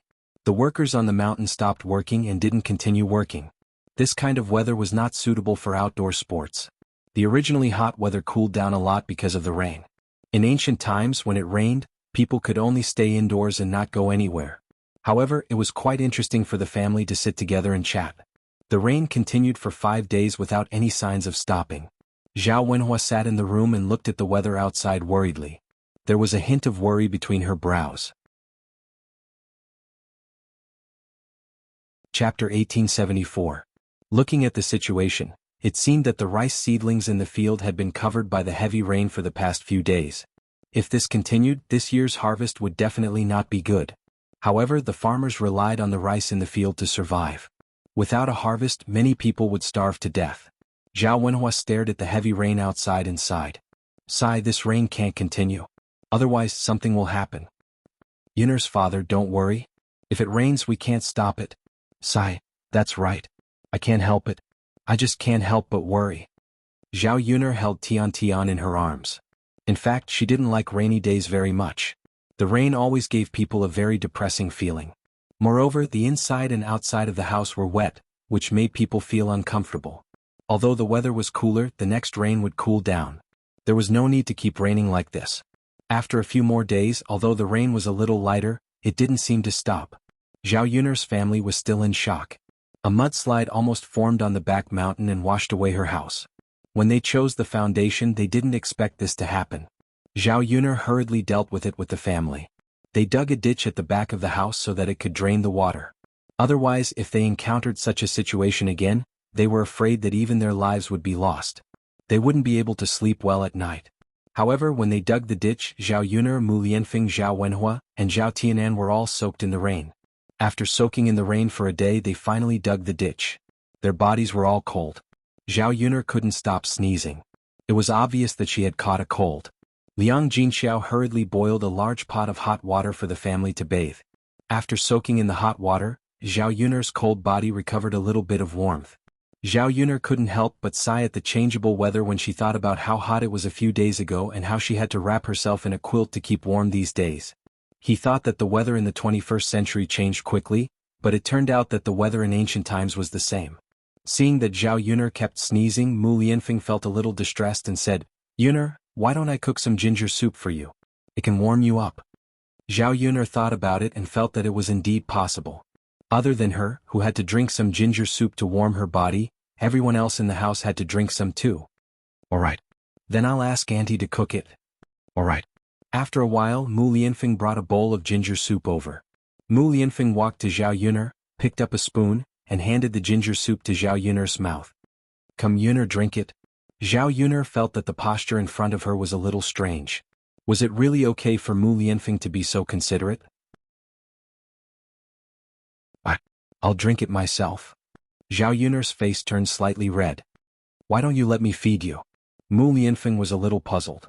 Zhao Yun'er looked a little embarrassed. It's too intimate. It's embarrassing if other people see it. I'll do it myself. I'll drink it faster. Mu Lianfeng smiled and handed the bowl to Zhao Yun'er helplessly. Yun'er, we'll be husband and wife in the future. So what if other people see it? Zhao Yun'er said with a straight face, that won't do. All right, as you wish. Mu Lianfeng looked at Zhao Yun'er with eyes full of affection. Chapter 1875. Zhao Yun'er sighed and looked out of the window with some melancholy. Sigh, I don't know when this rain will stop. It's really uncomfortable to be cooped up in the house these days. How nice would it be to go out for a walk? Mu Lianfeng smiled and said, Yun'er, I think this rain is pretty good. What's so good about it? Zhao Yun'er muttered as if she didn't agree with Mu Lianfeng's words. Mu Lianfeng explained, if it hadn't rained, I wouldn't have had so many opportunities to be with you all day long. I'd like to continue enjoying myself like this for a few more days. I'd like to see you all the time and do what I like with you. When Mu Lianfeng said this, Zhao Yun'er's face suddenly turned red. Do what you like. Sigh, sure enough, men are all perverts. She had been resting at home for the past few days and had nothing to do. At night, Mu Lianfeng tortured her badly. The problem was that this guy didn't have to work during the day and slept well, so he was really energetic at night. Sometimes this guy wanted to do it more than once. As long as he wasn't asleep, he would always think of ways to do her once. When Zhao Yun'er woke up the next morning, she couldn't straighten her back and her whole body was sore. This was also the first time she realized that doing this kind of thing was sometimes more tiring for women than men. However, Mu Lianfeng didn't realize it. In Zhao Yun'er's opinion, Mu Lianfeng probably wanted to double the meat that he hadn't eaten for more than 20 years. When faced with such a wolf-like person, Zhao Yun'er could only swallow her grievances. If you continue to be like this, I'm going to be angry with you. Zhao Yun'er glared at Mu Lianfeng and warned him angrily. Mu Lianfeng felt wronged and said, Yun'er, oh, what's wrong? Don't be indecent in front of me. The smile on Mu Lianfeng's face deepened. After being trapped in the house for a few days, her relationship with Mu Lianfeng had improved a lot. Sure enough, time breeds affection. The two of them had to spend more time together. The sky finally cleared up, but there were puddles everywhere outside. It was not easy for people to go out for a walk. Therefore, he had no choice but to wait in the house for a few more days. Only when the road was not so muddy did he walk out. And now it was the Dragon Boat Festival. Dumplings were eaten during the Dragon Boat Festival in both ancient and modern times. As a traditional festival, the villagers would more or less wrap some zongzi to eat. Zhao Yun'er likes to eat meat dumplings and candied dates. Liang Jinxiao likes mung bean dumplings, so no matter what kind of dumplings it is, Zhao Yun'er wants to make some. However, to make zongzi he had to buy some bamboo leaves and glutinous rice. When he was in the countryside he could harvest some bamboo leaves, but it would be more troublesome. When he was harvesting bamboo leaves he would cut his hand with zongzi. These things were not expensive, so Zhao Yun'er planned to go to Sun City to buy some. He also had to buy some glutinous rice and red dates. There was still some bacon left at home. It was enough to make zongzi. In addition, it had been raining for almost half a month. The family did not eat any fresh pork. Zhao Yun'er planned to go to town to buy some back so that the family could satisfy their cravings. Mulan was also planning to go to Sun City. Therefore, he and Zhao Yun'er teamed up and rushed Xiaomao to Sun City. After the rain stopped, Sun City returned to its usual bustling state. Zhao Yun'er and Mulan soon found a place that sold bamboo leaves. The two of them sold a few handfuls of bamboo leaves and went to buy some glutinous rice. Chapter 1876. After a round of shopping, the two of them reaped a bountiful harvest. Looking at the big cart full of things, Zhao Yun'er couldn't help but sigh. This woman's fighting ability was too strong. Unknowingly she could buy a lot of things back. Fortunately she had money in her hands. If it were the 21st century her salary wouldn't be enough to spend it all. In her previous life she couldn't be blamed for not dressing up well. It was difficult for her to eat with her salary, so how could she buy so many clothes and cosmetics? Especially as a police officer, if she encountered a gangster, one of her clothes would be ruined. Sigh, this money can't support spending. Today I bought these things and it's gone. Mulan couldn't help but sigh. Zhao Yun'er patted Mulan's shoulder and said, You have more motivation to earn money when you spend it. Otherwise, why would you keep such a small amount of money? Mulan nodded and said, Yun'er, you're right. I have to earn more money in the future. Otherwise, the family's money won't be enough to spend. Don't worry, I'm here. She was sure that she could lead Mulan's family on the road to riches. When the two of them were packing up and preparing to go back, they suddenly met two women. One of them pointed at Zhao Yuner and said, "Sister-in-law of the Tian family, look. Isn't this the daughter-in-law you broke off the engagement with?" The woman from the Wu clan, who was called the Tian family's sister-in-law, glanced at Zhao Yuner. Looking at Zhao Yuner's familiar face, she found that it was indeed her. However, the Wu clan wasn't sure. The Zhao Yuner in front of her was different from the Zhao Yuner in her memory. They look alike but also not alike. My daughter-in-law who broke off the engagement with the Tian family wasn't so beautiful. She wasn't so fair and was even skinnier. Moreover, her family was poor. How could they drive an ox cart here and buy these good things back? After that incident, she asked Tian Wenhan to break off the engagement. Not to mention that Zhao Yuner's body was defiled, and she gave birth to a child before marriage. If he married such a daughter-in-law, their Tian family would definitely be laughed at. Another reason was that Zhao Yuner's family was not rich. Before the engagement, Tian Wenhan had not passed the county examination, so the two of them were a good match. Later, when Tian Wenhan passed the county-level examination, he was different from the rest. Old Zhao's family was not worthy of him. If he wanted to find a Tian Wenhan, he could find a better one. The man who accompanied the Wu clan said with a smile, "I don't know whether it's true or not. My great-aunt who married into Shuilan village told me that old Zhao's family is different from before." "What's the difference?" Wu clan asked curiously. "You still don't know, right? All the branches of old Zhao's family have become rich, especially your former in-law's branch. I heard from my great-aunt that her family has built more than a dozen big brick houses. It's very magnificent and unique in the village. Now the family has more money than they can spend." Hearing this, Wu clan opened their mouths. They couldn't digest so much information in a short time. They have become rich and built such a big house. Even in the Tian family's village, few people could do this. They must be very rich. Then they looked at Zhao Yuner and saw that Zhao Yuner was wearing an aqua blue dress today. The material of the dress was of the best quality and could not be bought with several taels of silver. Could it be that her previous in-laws had really become rich?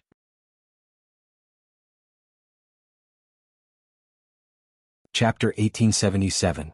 The Wu clan felt a bit better when the woman didn't say anything.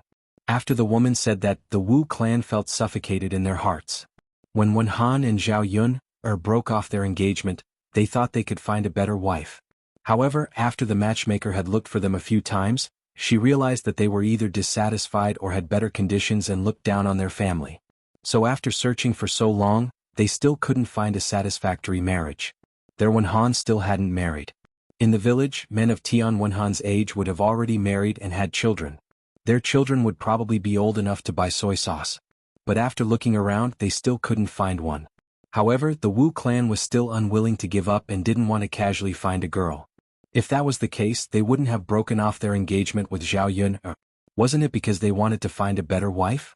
Now, seeing that Zhao Yuner's family had become rich, they seemed to have a lot of money. Then, looking at Zhao Yuner's donkey cart, there were still a few kilograms of meat. They were all country people. How could they be willing to buy meat to eat? They probably couldn't buy so much meat even during the new year. If she hadn't stopped them and married Zhao Yuner, their Tian family could have been like Zhao Yuner's family, able to eat meat from time to time. Staring at the meat Zhao Yuner bought, the Wu clan couldn't help but swallow. Unfortunately, it was too late to regret what they had done. Seeing that the Wu clan didn't speak, the woman next to them said, "I say, Tian family's sister-in-law, when your Wenhan was engaged to this girl, I heard that she also liked Wenhan very much. Why don't you go and ask again? Bring your Wenhan with you. Maybe she hasn't even gotten married yet, but on account of your family's Wenhan, she agreed to marry into your Tian family." Hearing this, the Wu clan's eyes turned. They felt that it was indeed possible. Since Zhao Yuner was still living with her parents in Shuilan village, there was still a chance. At that time, the Tian family broke off the engagement, and Zhao Yuner gave birth to a child out of wedlock. With such conditions, it was impossible for her to get married. If she brought her Wenhan to Zhao Yuner's house to talk about it again, perhaps the girl's family would be deeply grateful. When the time came and she really married into the Tian family, the dowry would definitely be substantial. In the future, the Tian family would naturally be able to live a good life. The more the Wu clan thought about it, the more feasible it seemed. They decided to discuss it with Tian Wenhan when they got back. In the past few years, although her son didn't say it, the Wu clan was well aware of it. As for Zhao Yuner, her son was also attracted to her. When the engagement was called off, Tian Wenhan had not been able to eat for several days. He was listless every day and it took him a while to recover. Even if they were to matchmake him, he wouldn't be interested. Obviously he was still thinking about Zhao Yuner. If they went back and talked to Tian Wenhan, he would naturally agree. He would probably be very happy. The Wu clan smiled and said to the woman beside them, "Sister-in-law, thank you. I'll give it a try when we get back." "Ah, okay." The woman laughed. At this time Zhao Yuner and Mulan were chatting and laughing. They didn't realize that they were being schemed against. Xiao Mao was pulling them away and they hadn't run far. Suddenly they bumped into her aunt, Zhao Xinhui. Zhao Xinhui couldn't wait at home, so she ran to Yang City to look for young Master Huang. She didn't expect that although she found young Master Huang, she would end up in such a miserable state. Chapter 1878. If she was really young Master Huang's concubine, it would be fine if she behaved herself. After all, there were many concubines in the residence. However, ever since Zhao Xinhui entered the residence, she had been spoiled and arrogant, going against her every day. As the mistress of the household, she was often angered by Zhao Xinhui. How could she tolerate Zhao Xinhui continuing to cause trouble? Driving Zhao Xinhui back to her hometown was the first step of her plan. Then she schemed against Zhao Xinhui and framed Zhao Xinhui for having an affair with another man, making young Master Huang a cuckold. The child in Zhao Xinhui's belly was the result of the adulterer's affair. In the face of evidence, young Master Huang naturally believed in it. As a man, what he couldn't stand the most was his woman making him a cuckold. In the future he wouldn't be able to raise his head in front of his friends. If this kind of thing were to spread, he would lose even more face. Therefore, when Zhao Xinhui came to find him, not only did young Master Huang not allow her to return to the Huang residence, he even had someone beat Zhao Xinhui up. No matter how Zhao Xinhui tried to explain, young Master Huang wouldn't listen. After being taught a lesson, Zhao Xinhui was chased out of the Huang residence. The moment Zhao Xinhui was chased out, she saw the smile of young Master Huang's wife. Unfortunately, she couldn't talk to young Master Huang anymore. When a man doted on you, he could be very doting. He would pour out his heart and lungs for you and would place all the good things in front of you. However, when a man was heartless, it was even scarier. No matter how much you cried, his heart would never soften. After lying in front of the Huang residence for a while, Zhao Xinhui was finally able to get up again. She walked with pain all over her body. Her heart was filled with despair. Looking at the current situation, she wouldn't be able to return to the Huang residence, nor would she be able to enjoy the life there. Now that she was told that she would have to live a hard life in the countryside for the rest of her life, Zhao Xinhui couldn't bear it. It was said that it was easy to go from frugality to extravagance, but difficult to go from extravagance to frugality. Wasn't she in such a situation now? After walking for a while, Zhao Xinhui really couldn't take it anymore. She sat on the ground and cried. His body was already stained with blood. Now that he was sitting on the ground, he looked even dirtier. Zhao Xinhui cried as he wiped his tears. The surrounding people came forward to watch, wondering what had happened. After failing to see Zhao Xinhui, she pointed at Zhao Xinhui and said to Zhao Yuner, "Yuner, isn't that your aunt?" Zhao Yuner took a closer look. It really was her aunt. However, why was Zhao Xinhui in Yang City? Why was he sitting on the ground? Mulan asked in confusion, "Yuner, what's wrong with your aunt? Did someone bully you?" Zhao Yuner frowned. "I don't know." Thinking that she was Zhao Yuner's relative and her aunt, Mulan said worriedly, "Yuner, why don't we go and take a look? Your aunt seems to be injured. She's crying so hard. She's quite pitiful." Zhao Yuner thought for a moment and nodded. However, before the two of them got out of the car, a kind-hearted person came forward and asked Zhao Xinhui, "Miss, what's wrong with you? Are you all right?" Faced with the concern of others, Zhao Xinhui didn't know what was good for her and replied, "What does it have to do with you?" The surrounding people couldn't stand it anymore. They pointed at Zhao Xinhui and said, "Miss, isn't it wrong of you to be like this?" He came forward to ask because he was concerned about you. What kind of attitude is this? How can there be someone like you? Chapter 1879. Zhao Xinhui's bad attitude aroused the disgust of the onlookers. "This is the first time I've met such a person. Good intentions are really not rewarded. Look at the injuries all over her body. I think she deserved it. Someone probably couldn't stand her behavior and gave her a good beating." "I think so too. She deserves to be beaten up. It's not too much to beat her to death. Don't go up and pity her just because she's a girl. Some people are just cheap and don't deserve to be pitied. Zhao Xinhui was angered by the discussion around her. She shouted at the top of her voice, "Who are you talking about? Who deserves it? All of you have cheap mouths. Did you not brush your teeth today? Or did you just eat sh*t? Why is it so smelly? Look at this, how can a girl behave like this? I've never seen such a woman before. Today is the first time I've seen such a woman. It's an eye-opener. This kind of cheap woman needs to be taught a lesson before she'll be honest. She actually said that our mouths are smelly and that we ate sh*t. Yes. Teach her a lesson. Let's see if she can still be stubborn." Thus the onlookers were too angry. They all went up to Zhao Xinhui and prepared to beat her up. Zhao Xinhui shouted at the top of her voice, "What are you doing? What are you doing? You still want to beat me up? Beating a weak woman like me in broad daylight. Aren't you afraid that I'll report you to the Yamen and arrest you?" The onlookers were not to be trifled with. When they heard Zhao Xinhui's words, they became even angrier and scolded Zhao Xinhui, "So what if we beat you up? We beat you up. We're getting rid of evil for the people. We're not afraid even if the Yamen is reported. Yes, if they want to arrest us, they should arrest us one by one. I don't believe that the county magistrate will punish us and not you, you cheap woman. Women with cheap mouths need to be taught a lesson. We're right to beat her up, not wrong. Why don't we dare to beat her up?" After the onlookers shouted a few words, they all showed their fists. Zhao Xinhui stared at these people with some fear. They were actually so bold to beat her up. "Ah, don't hit me, don't hit me," Zhao Xinhui screamed. However, how could they let Zhao Xinhui off the hook so easily after enraging the crowd? They threw punches and kicks at Zhao Xinhui. They didn't care whether men hit women or not. They just wanted to hit the B*tch Zhao Xinhui. Of course, the woman couldn't stand Zhao Xinhui at all. Just because she was a little beautiful, she acted all high and mighty. She even spoke so harshly. Who did she think she was? Those who had rotten vegetables in their hands threw them at Zhao Xinhui.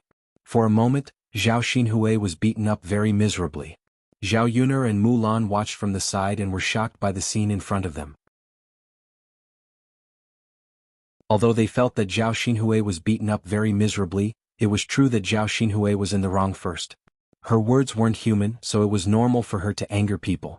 Mulan frowned and looked at Zhao Yuner. She asked Zhao Yuner, "Yuner, should we go and save your aunt? What if he really dies if he keeps fighting like this?"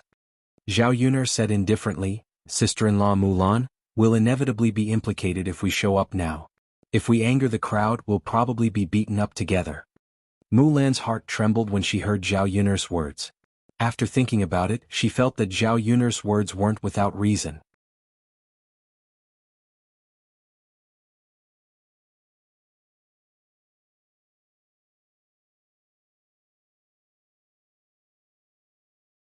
Although Qin Yuan still wanted to pursue the matter, there was nothing they could do. They could only let these people go. At this moment he was most worried about Zhao Xinhui in his arms. His nose was filled with the smell of Zhao Xinhui's blood. Qin Yuan's expression suddenly became extremely serious.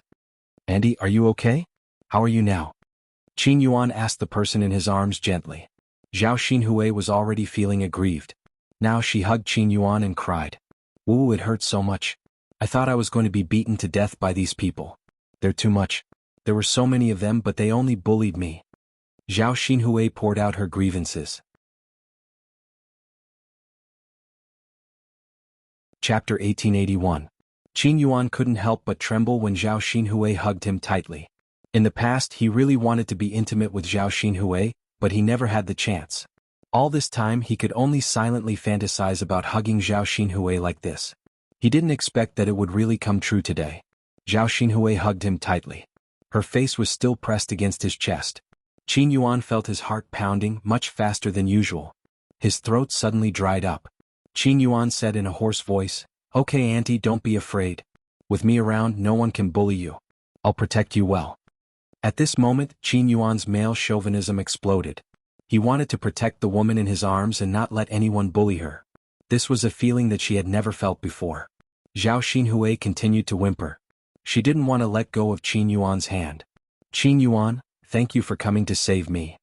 Auntie, it's my duty. Don't stand on ceremony with me. I'm more than happy to do this kind of thing."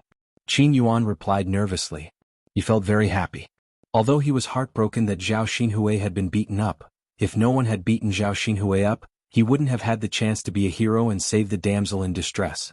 He also wouldn't have been able to hug Zhao Xinhui like this. To him, this was a chance to get closer to Zhao Xinhui. Memo. Zhao Xinhui responded. She didn't know if it was because of the trauma she had suffered, but after Qin Yuan saved her, she felt that she had developed some dependence on Qin Yuan. Actually, she had always thought that Qin Yuan was a good person. It was just that he was too poor, so she didn't take a liking to him back then. Now that young Master Huang didn't want her anymore, it wouldn't be easy for her to find a good man. However, she couldn't spend the rest of her life alone either. After being separated from young Master Huang for a while, she still wanted to do that thing in bed. With every man by her side, wouldn't her future happiness be ruined? Therefore, she had to find another man to marry. Since she couldn't find someone with better conditions, she might as well find someone who dotes on her. She could tell that Qin Yuan liked her very much and wanted to be with her even more. The Qin Yuan had no money, but she did save some money from young Master Huang. With this money, her life with the Qin Yuan wouldn't be too bad. The two of them could open a shop and start a small business. They wouldn't have to live in poverty for the rest of their lives. After thinking about this, Zhao Xinhui decided to be together with Qin Yuan. Therefore, she asked in a gentle voice, "Qin Yuan, you said that you would take care of me for the rest of your life. Is that true?" Qin Yuan choked with sobs and was completely dumbfounded. What did little aunt mean by that? Did she really intend to be with him? He couldn't be so lucky, right? Seeing that Qin Yuan didn't say anything, Zhao Xinhui pursed her lips and said, "So you were just saying it casually. It seems that I was thinking too much." Qin Yuan came back to his senses and hurriedly said, No, little aunt, that's not what I meant. I was too happy just now, so I didn't reply to your question. Then tell me now, is what you said true or false? Of course it's true. Little aunt, the heavens and earth can bear witness to my sincerity towards you. You mustn't doubt me. Of course I don't doubt you, but you have to remember what you said today.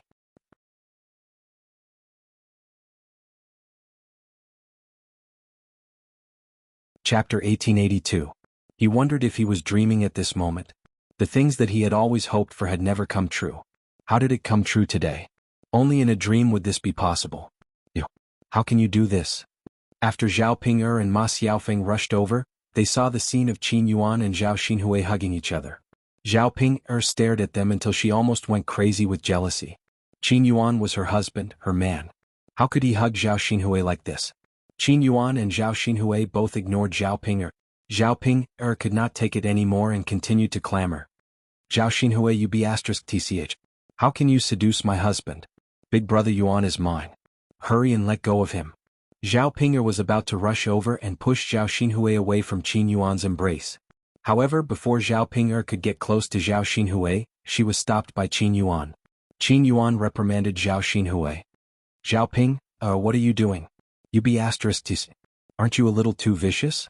You actually want to hurt your aunt. Zhao Ping'er was frightened by Qin Yuan's murderous gaze. Her original actions also stopped instantly. Zhao Ping'er looked at Qin Yuan pitifully and said, Big brother Yuan? How can you do this to me? You actually yelled at me for little aunt. You even hugged little aunt like this. You've never treated me like this before. The more Zhao Ping'er spoke, the more her heart ached. Tears streamed down her face. Qin Yuan said with a cold face, You jealous be asterisk teeth. Can't you see that your aunt isn't injured? How can you be so calculative with your aunt? After Qin Yuan said that, Zhao Ping'er then saw the injuries on Zhao Xinhui's body. It was probably quite serious. Zhao Xinhui's clothes were stained with blood, and her arms were bruised. However, Zhao Ping'er did not feel sorry for Zhao Xinhui at all. Instead, she was gloating in her heart. Even if her aunt, this be asterisk tch, was beaten to death, it would not be too much. Zhao Xinhui glanced at Zhao Ping'er indifferently. Her lips curled into a cold smile. Then her slender hands to Qin Yuan's neck. Qin Yuan hurriedly comforted her. Auntie, bear with it. I'll take you to the doctor and let the doctor treat your wounds. You'll be fine. Zhao Xinhui replied weakly, Okay. Her voice made the man's heart ache even more. He wanted to protect her. Qin Yuan carried Zhao Xinhui in a princess carry. Zhao Ping'er followed Qin Yuan angrily. Her face was full of undisguised jealousy. However, after being reprimanded by Qin Yuan, she did not dare to make a fuss again. Zhao Yuner was stunned by the scene in front of her. Now, it seemed that her aunt was going to get involved with Qin Yuan. Thinking about it, that B*TC Xiaopinger was pitiful. Although she had finally gotten married, she did not marry a man who liked her. Who knew if there would be more trouble in the future? Of course, all of this had nothing to do with her. She did not care whether Zhao Ping'er was dead or alive. In her heart, Zhao Ping'er was not a member of her family. After the few people left, Mulan opened her mouth. Yun-er, what's going on? It's what you saw. Zhao Yun-er replied with a smile.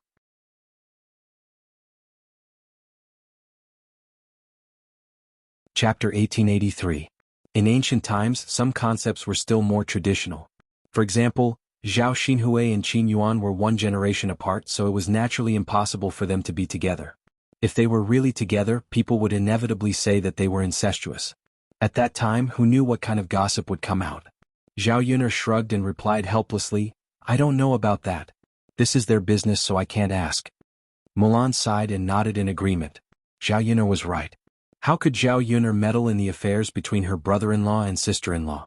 There were weirdos every year, but this year's weirdo happened to be Zhao Yun'er's relative. After the two of them finished watching the show, they didn't stay any longer and drove Xiao Mao to Shuilan village. Xiao Mao, who only came out for a walk once in a long time, was unusually cheerful this time, as if it wanted to fly. Even Zhao Yun'er couldn't stop it. Along the way, Zhao Yun'er and Mulan's butts hurt from the bumpy ride, but they couldn't do anything about it. Zhao Yun'er wondered if she should add a soft cushion to the donkey cart when they returned. This way, no matter how hard Xiao Mao ran, it wouldn't be too bumpy when they sat on the donkey cart. After finally returning to Shuilan village, Zhao Yun'er and Mulan hurriedly got off the cart and rubbed their butts as they walked. Zhao Yun'er and Mulan prepared to walk the rest of the way slowly. The mountain road to her house and Mulan's house wasn't very smooth. If Xiao Mao pulled two people, it would probably be very difficult. The two of them simply got off the cart and walked on their own. If Xiao Mao couldn't pull them, they could give it a push from behind. Not long after, they bumped into Madame Qi, who was returning from chopping wood on the mountain. She didn't know if it was because she had been working hard these days, but Madame Qi's skin was yellow and she had lost a lot of weight. When Madame Qi saw Mulan's complexion, she realized that Mulan had become rounder and looked much better than before. She felt a little uncomfortable in her heart. Madame Qi caught a glimpse of the bamboo leaves and glutinous rice on Zhao Yun'er's donkey cart and said in a jealous tone, "Oh, second sister-in-law, are you preparing to make dumplings? Well, it's just for the Dragon Boat Festival. Didn't our family often eat it before? I used to eat white rice dumplings the most. Look at these things you bought. They're quite sumptuous. Sigh, unlike us this year, I'm afraid we won't even be able to eat rice dumplings." Mulan was momentarily at a loss for words. She didn't know how to respond to the Qi family. What's wrong with making slightly better dumplings? Wasn't it just adding more dates? In the past, his family was poor and could not afford to eat. At most, he could only eat white rice dumplings. But which child didn't want to eat sweet date rice dumplings? Now that he had some money and could afford it, he naturally had to satisfy the children. After all, they didn't eat it often, so it wasn't a waste. Following Zhao Yun'er, Mulan had learned many things, and one of them was to live an exquisite life. Zhao Yun'er couldn't help but roll her eyes at Madame Qi. Yes, it's because you eat well. Who asked you to be poor? Serves you right for not being able to afford it. Madame Qi's face instantly turned red and she glared at Zhao Yun'er angrily. What are you saying? Are you deaf or did you not hear me?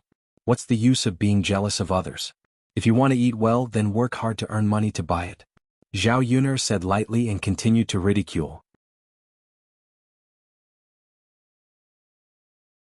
Chapter 1884. Madame Qi gritted her teeth and secretly scolded Zhao Yun'er for being a slut. Zhao Yun'er restrained the smile on her lips. It felt good to scold a slut. Seeing Madame Qi angry but unable to say anything, it really made people want to laugh.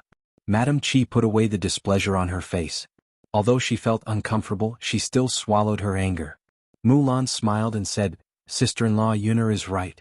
As long as you work hard and earn money, you can buy whatever you want to eat." Madame Qi pursed her lips and said with a bitter face, "Hee, I think it's better to forget it. I don't have such a good life. How can it be so easy to earn money, unlike second sister-in-law who follows behind Zhao Yun'er?" "You're wrong. Sister-in-law Mulan can earn money by following me. Didn't I find ways to earn it myself? But what you said seems to be right. Not everyone's hard work will be rewarded. Some people are just stupid and can't think of ways to earn money.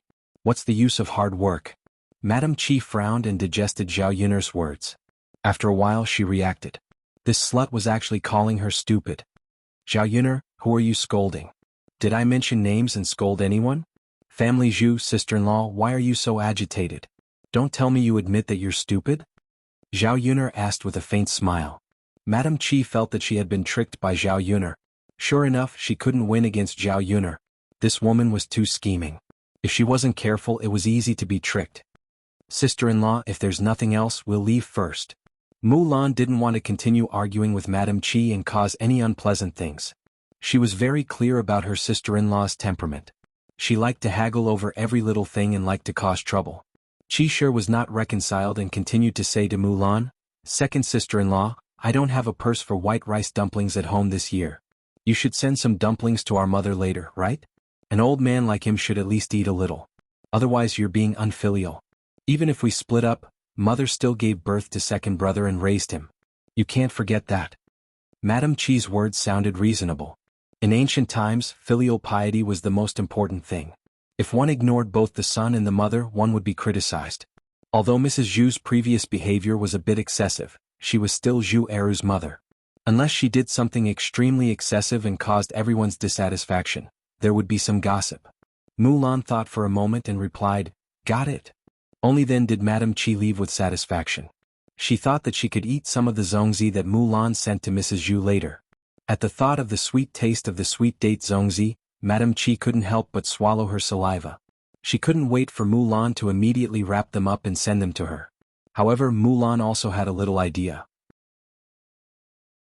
She could send them, but no one could dictate what kind of zongzi she should send or how many zongzi she should send. As long as she sent some zongzi over, she could shut people up. Later she would directly send 5 white rice dumplings. Including Madame Qi's children, it was estimated that Madame Qi wouldn't be able to eat them. With Mrs. Zhu's temperament, at most she would give one to Zhu Dainiu and the rest to herself and Zhu Sanlu. How could Madame Qi get any? Seeing Mulan's straightforward answer, Zhao Yun'er knew that Mulan must have her own calculations and plans. Now that Mulan was with her, she had more and more ideas.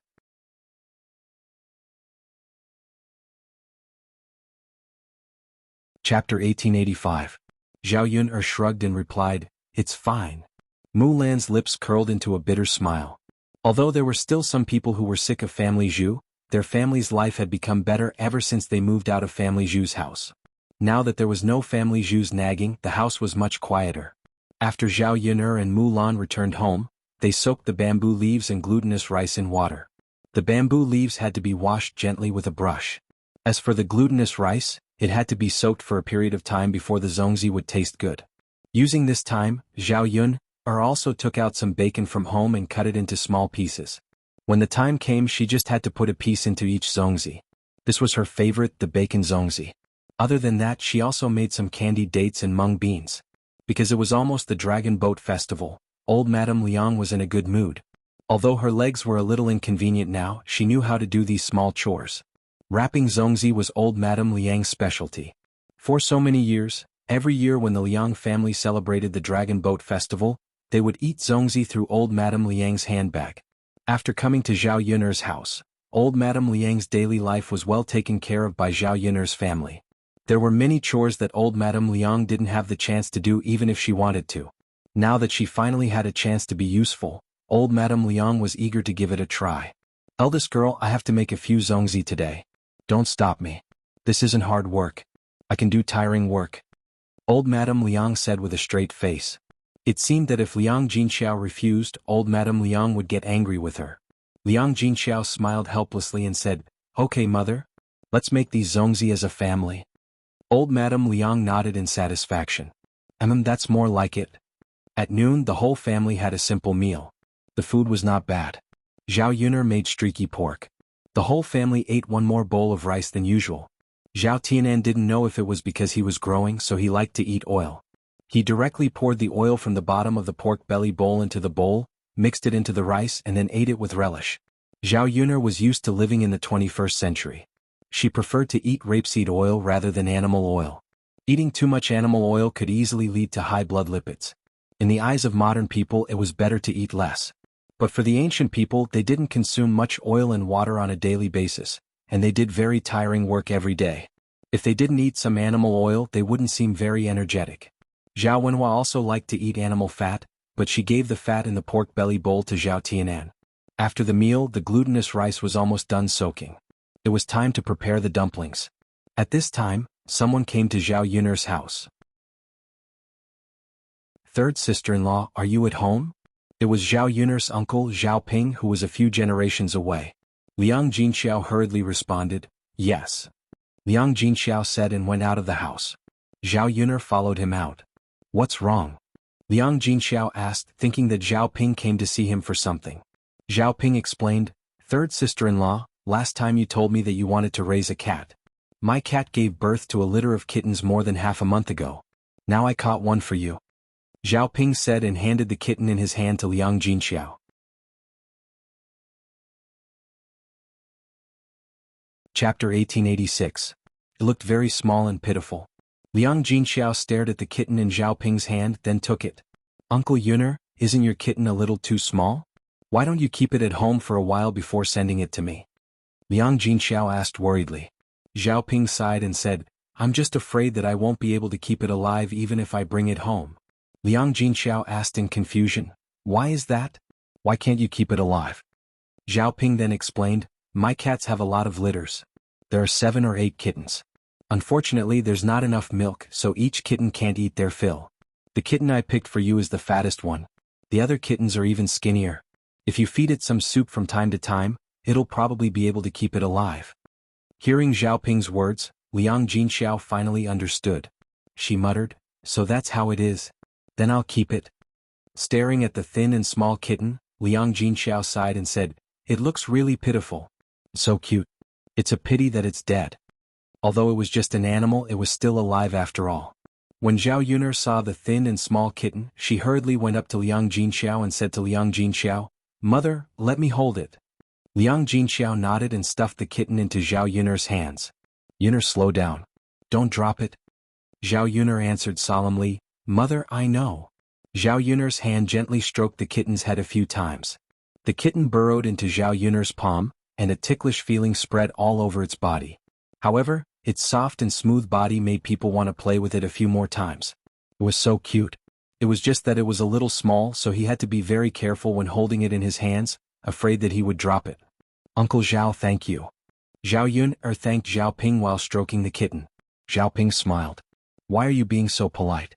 If your family didn't want them, I would still be worried about how to give these kittens away. He couldn't just throw them away, could he? After all, it's a life." Zhao Yun'er agreed with this point.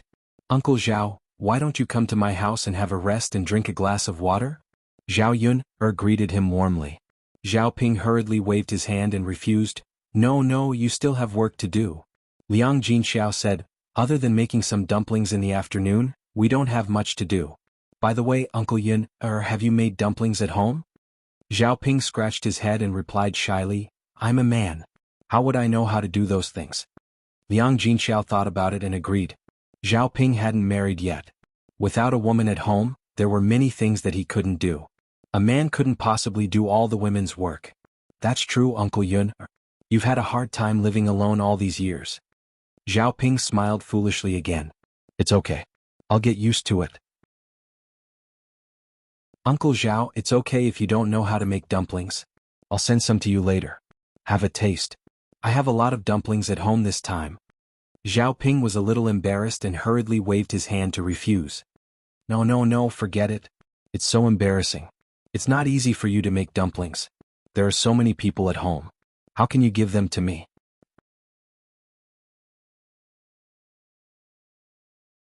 Chapter 1887.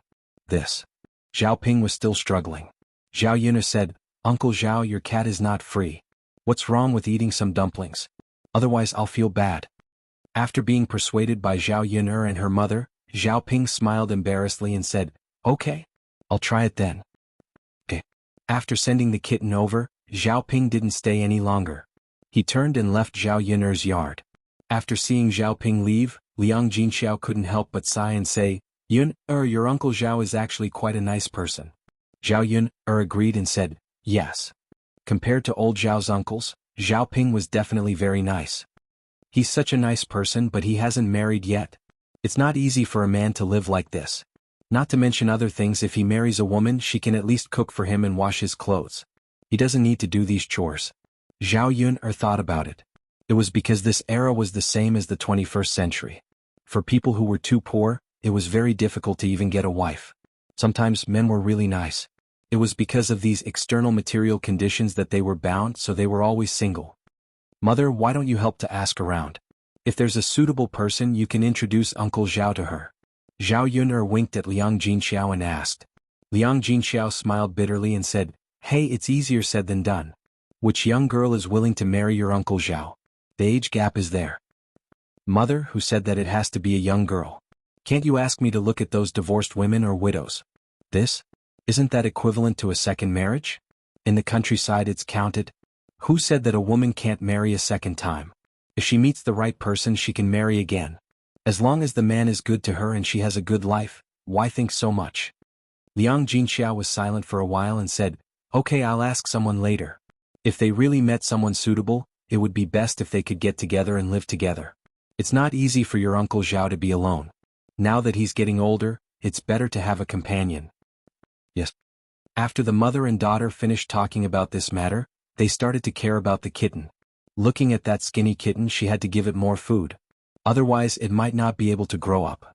Unfortunately, the half-month-old kitten's teeth probably hadn't grown out yet, so it couldn't eat those hard things.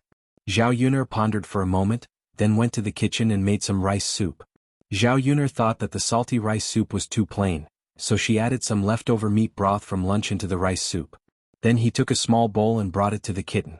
The kitten seemed to have smelled something. It dragged its thin body to the front of the bowl and began to drink the rice soup in the bowl. Perhaps it was because it was too hungry. The kitten ate very happily and hurriedly. Seeing this situation, Zhao Yun's heart ached even more. Speaking of which, these pets in ancient times were not as good as in the 21st century. Those cats and dogs in the 21st century could be treated like ancestors, and they would even buy cat food and dog food.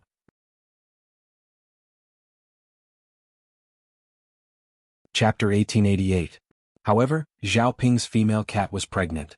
After giving birth to kittens, she had to take care of the kittens. How could she have so much time to go out and look for food? Without enough nutrition during pregnancy, there was naturally not much milk. In addition, there were many kittens in one litter, so there was even less milk for each kitten. As a result, these kittens did not have enough milk and were all very skinny. Eat slowly, eat slowly. No one is fighting with you. Zhao Yun did not care if the kitten understood or not. She gently stroked the kitten's head with her finger. "It's probably too hungry," Liang Jinxiao said. "Yes. We have to feed it on time every day. Let it eat until it's full. I hope it can survive." "Yes. When it's a little older it can eat food. Then it'll be easier to raise it." The mother and daughter stared at the kitten. Zhao Yun was afraid that it would eat too much and die. Seeing that it was enough, she hurriedly took the bowl away. The kitten looked as if it had not had enough and kept licking its mouth with its tongue. So pitiful. Zhao Yun held it in her hands and stroked it. At this time, Daodu and Zhao Tianfu came back from playing outside. Together with them was Xiao He, who had gone out to play with the two children. Xiao He had a garland in its mouth. It was probably made by Daodu or Zhao Tianfu. As soon as he saw the kitten in Zhao Yun's hands, Daodu immediately came over. "Mother, what is this? Kitten?" "Yes, it is. Mother, this kitten is really small." "Of course." Zhao Yun replied. "The kitten is only half a month old. It will take a few months to grow up." Daodu nodded as if he understood. Then he looked at Zhao Yun pleadingly. "Mother, can Daodu hold it for a while?" "Yes, but you have to be careful. Don't drop it." "Mother, Daodu will definitely be careful." As he spoke, Daodu carefully took the kitten from Zhao Yun's hands and stroked the kitten's head a few times. The kitten rubbed its head against Lil P's small hand after a few times. Daodu pointed at the kitten in surprise. "Mother, it's moving." Zhao Yun didn't know whether to laugh or cry. "He's alive, of course he can move. Do you think he's a toy?" Daodu's little face was filled with a pure smile. "I thought it was asleep. Its eyes are closed." Zhao Yun explained patiently, "He's not forcing himself because he's asleep, but because he can't open his eyes now. After a while he'll naturally open his eyes." Daodu asked in surprise, "Mother, is that true?" Yes, Daodu was like this when he was young too. When he was born he couldn't open his eyes either. He only opened them later. Daoda's eyes turned and he sighed. Ah, mother, Daoda doesn't remember any of this. Of course he didn't remember. How could such a young child have any memory? Daoda stared at the kitten in his hands for a while, then asked Zhao Yuner, Mother, should we give the kitten a name too? Even Blackie has a name. We should give the kitten one too.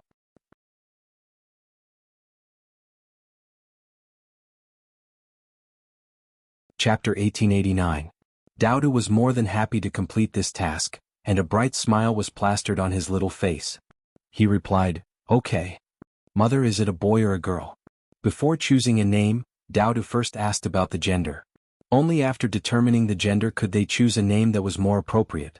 Zhao Yuner glanced down at the kitten, and then replied to Daoda, It's a girl. Daoda stared at Zhao Yuner in surprise and asked, Mother, how can you tell if it's a boy or a girl just by looking at it? How can you tell? This. Zhao Yuner didn't know how to explain it to Daoda. Come to think of it, it really was a dirty thing. This little thing was similar to a human, so it could be differentiated based on the person. Male cats would grow a little penis while female cats wouldn't. Could it be that she was going to educate a 3-year-old child about sex? What's wrong, mother? Daoda blinked his big eyes and asked.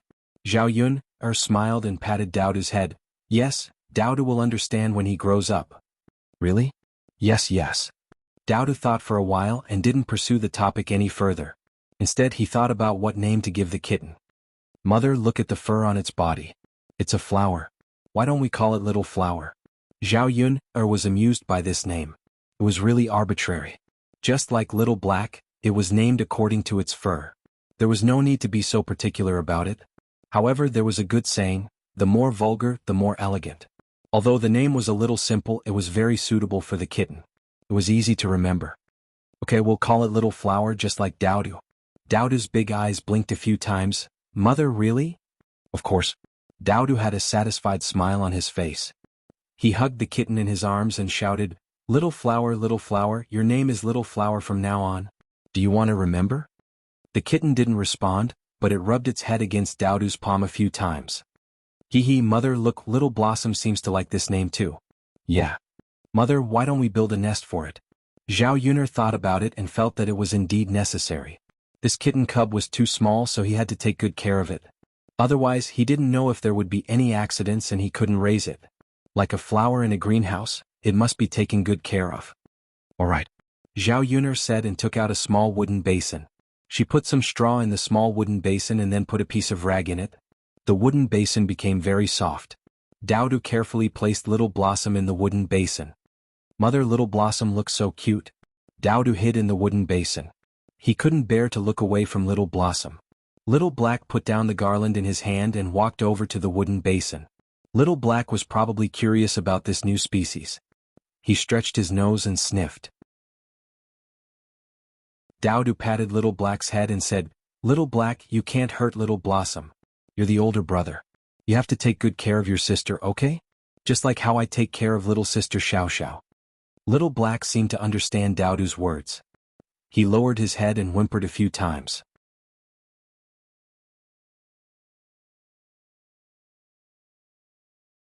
Chapter 1890.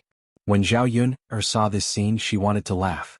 It was the same as what parents would say to their older child when they had a second child in the 21st century.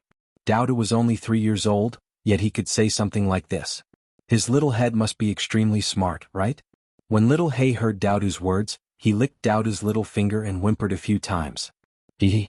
In the future, Little Blossom will accompany little Hay. You guys will be very happy together. Daoda laughed.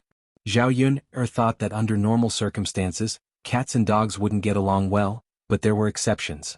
In the future, she would raise both dogs and cats at home. She hoped that the cats and dogs would get along well so that they wouldn't cause trouble. Okay, Daoda, let Little Blossom sleep for a while. She needs to rest. Zhao Yuner reminded. Okay, mother. Daoda replied sweetly.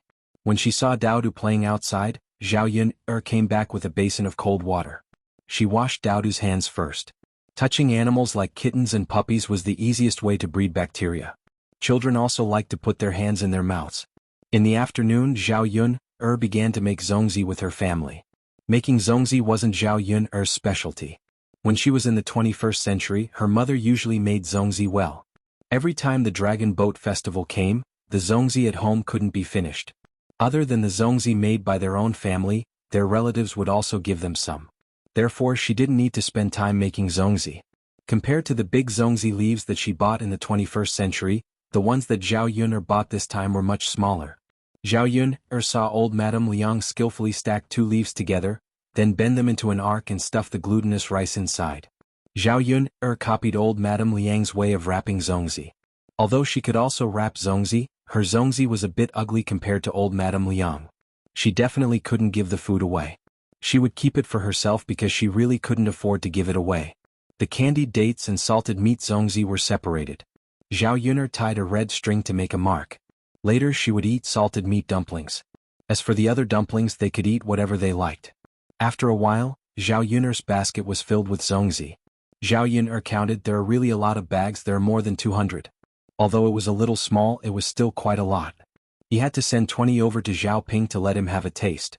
Previously, Liang Jinxiao and Zhao Wenhua had discussed with her about sending some to Zhao Baoshan and Hua Chunhua. Although they had separated from the family, Zhao Baoshan and Hua Chunhua were still Zhao Wenhua's parents. They should be filial to them during the new year.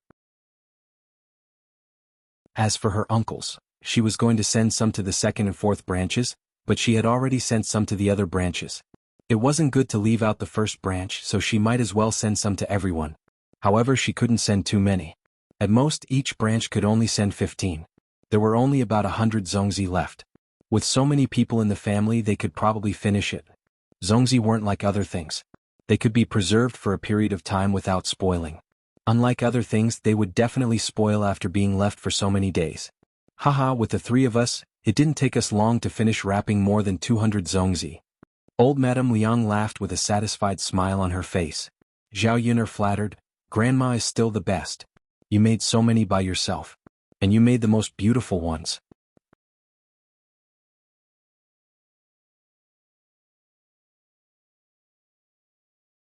Chapter 1891. Old Madame Liang was very happy with Zhao Yuner's flattery. She smiled at Zhao Yuner and said, "You girl, it's easy to make people happy with your words. It's just making zongzi. Grandma is not as good as you say. You almost praised me to the heavens." Looking at the smile on old Madame Liang's face, Zhao Yuner was very satisfied. "Grandma, let's go cook zongzi." Okay. Zhao Yuner moved these zongzi to the kitchen and boiled water in a big pot. Now that there was a lot of wood in the house, a pile of firewood in the kitchen, a pot of water boiled in a short time. The zongzi were cooked in the pot for more than 10 minutes. She quickly scooped them up and continued to cook the rest. After cooking a total of 3 zongzi, 200 zongzi were cooked. "Mother, it smells so good." Daodu smelled the fragrance of the zongzi and couldn't wait to get close to Zhao Yuner, wanting to eat one. Speaking of which, Daodu hasn't eaten zongzi since he was old. Before, when the original owner took Daodu, the family was too poor to buy glutinous rice to make zongzi. Now that her soul crossed over, the days slowly got better. This year's Dragon Boat Festival, she still had money to buy glutinous rice to make zongzi. Zhao Yuner smiled, took out a zongzi and soaked it in cold water. She was afraid that it would be too hot and burn Daodu's mouth. Waiting for the zongzi to cool down, Zhao Yuner gently peeled off the zongzi leaves. A fragrant smell of zongzi leaves drilled into Zhao Yuner's nostrils. The fragrance of zongzi was mixed with the fragrance of bacon. Just smelling this smell, people couldn't help but swallow a few mouthfuls of saliva into their stomachs. They were really hungry. It really smells so good. Daodu's eyes stared at the zongzi in Zhao Yuner's hand. He couldn't wait to eat it immediately. Zhao Yuner wanted to laugh, but she felt that Daodu's life was too pitiful. This child had suffered a lot with the original owner. "Come on, it's time to eat. Be careful, don't choke," Zhao Yuner warned. Yes. Daodu held the dumplings and started eating. However, her mouth was not as big as a rice dumpling, so when she ate, her whole mouth was covered in glutinous rice. Daodu, on the other hand, didn't feel uncomfortable at all. He continued to spoil the dumplings and nibble on them while praising them in satisfaction. "Mother, it's so delicious. No wonder so many people like to eat zongzi. It turns out that zongzi are really delicious." Soon, Daodu finished a dumpling. Zhao Yuner asked, "Have you had enough? Do you want another one?" Daodu nodded shyly. "Yes, I want more." "Okay, then I'll peel another one for you." Zhao Yuner took out another one without hesitation. Seeing Daodu eat with satisfaction, the smile on Zhao Yuner's face became more and more blissful. However, she was afraid that Daodu's stomach would be too full, so Zhao Yuner only gave him 2 to eat. Daodu licked his small hands as if he still hadn't had enough. After all the zongzi were cooked, Zhao Yuner called the family to eat as well. Although zongzi weren't very delicious, they always gave people a very strange feeling. Perhaps in addition to being a delicacy, it represented the meaning of the Dragon Boat Festival. Zhao Yuner ate 3 in one go. She was afraid that if she ate too much she wouldn't be able to eat at night, so she deliberately restrained herself. Zhao Wenhua on the other hand had a big appetite. She ate 8 in one go and didn't feel full.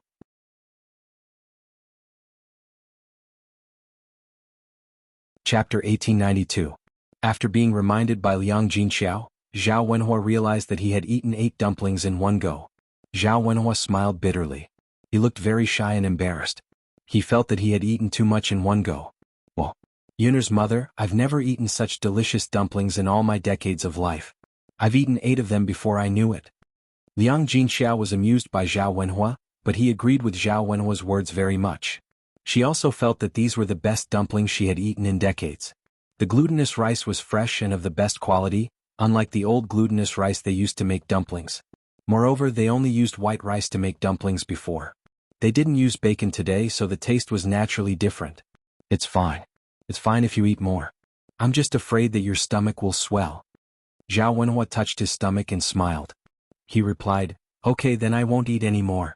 If I eat more, I might really swell. Okay. Liang Jinxiao replied. When Zhao Yuner was about to send the dumplings to old Zhao's house, Mu Lianfeng and Mo Yan came down from the mountain. As soon as Mo Yan walked into Zhao Yuner's house, he took a deep breath. Wow, it smells so good. It's the smell of dumplings. When he was at home, his parents would make dumplings for him every year during the Dragon Boat Festival. This year he had a mission and couldn't go out, so he didn't get to eat dumplings. As soon as he smelled the familiar fragrance, Mo Yan thought of his parents. He couldn't help but feel sad. With his parents around, he didn't travel far. Although he wanted to be with his parents often, sometimes it was not something he could hope for. It smells so good. Mu Lianfeng also responded. He knew that Zhao Yuner's house was making dumplings today, so he knew that the dumplings must have been cooked when he smelled the familiar fragrance. He didn't expect to be able to eat dumplings as soon as he came down the mountain. You're back? Let my mother make some zongzi for you. There are many in the kitchen. Zhao Yuner said with a smile. Mo Yan answered eagerly, okay, thank you, madam. Madam treats me the best. Zhao Yuner became rather happy from Mo Yan's words. You guys eat. I still have something to do, so I'll leave first. Yes, madam. Zhao Yuner went to Zhao Ping's house first with a basket of zongzi. After delivering the zongzi, she went to old Zhao's house. After wandering around Zhao Ping's house, Zhao Yuner couldn't help but sigh. It turned out that when one was poor, one could really be poor to a certain extent.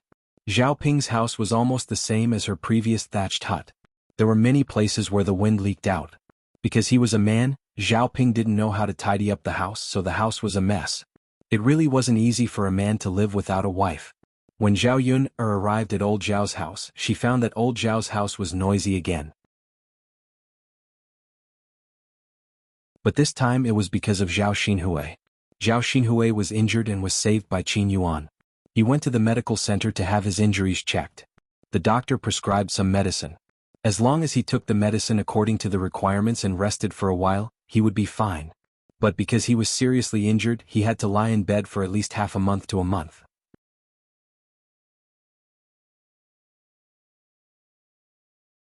Chapter 1893. Hua Chunhua yelled at the top of her lungs, cursing incessantly in the courtyard. Which black-hearted bastard actually dared to lay his hands on my Huier? This old woman curses all 18 generations of his ancestors to have a son without a D***ck. That wretched bastard is so heavy-handed. Aren't they afraid that someone will die? My precious daughter, nothing can happen to you. Mother only has one daughter. If anything happens to you, mother won't want to live anymore. Hua Chunhua's behavior could be said to be extremely exaggerated. Zhao Xinhui glanced indifferently at Hua Chunhua and said unhappily, Mother, can you stop yelling? Are you afraid that our neighbors won't come over to join in the fun? Only then did Hua Chunhua lower her voice resentfully, but she still continued to ask, tell mother what's wrong with you. Didn't you go to look for young Master Huang today? Why did you come back with injuries all over your body?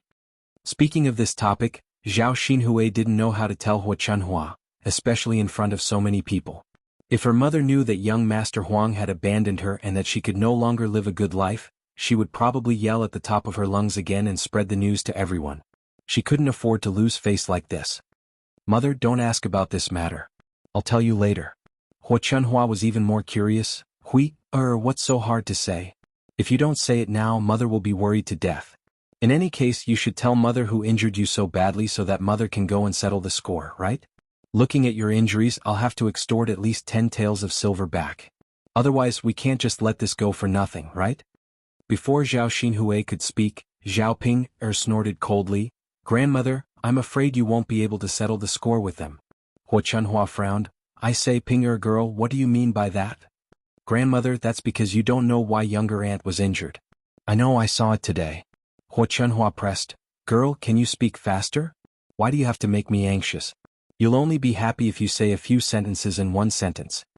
Zhao Ping's temper instantly, but she took pleasure in Zhao Xinhui's misfortune. She said in a mocking tone, Grandmother, you can't blame anyone else for this matter.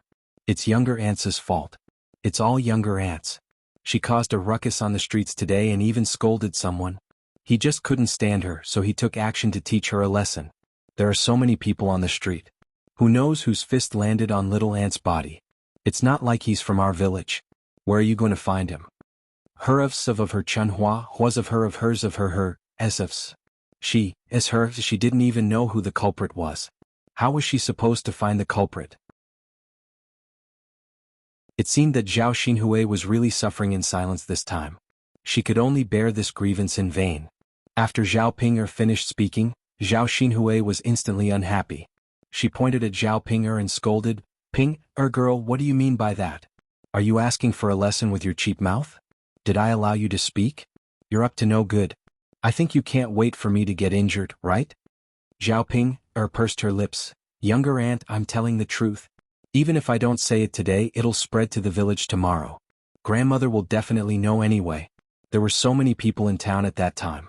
There were also people in our village. After hearing Zhao Ping's words, Zhao Xinhui's eyes reddened even more.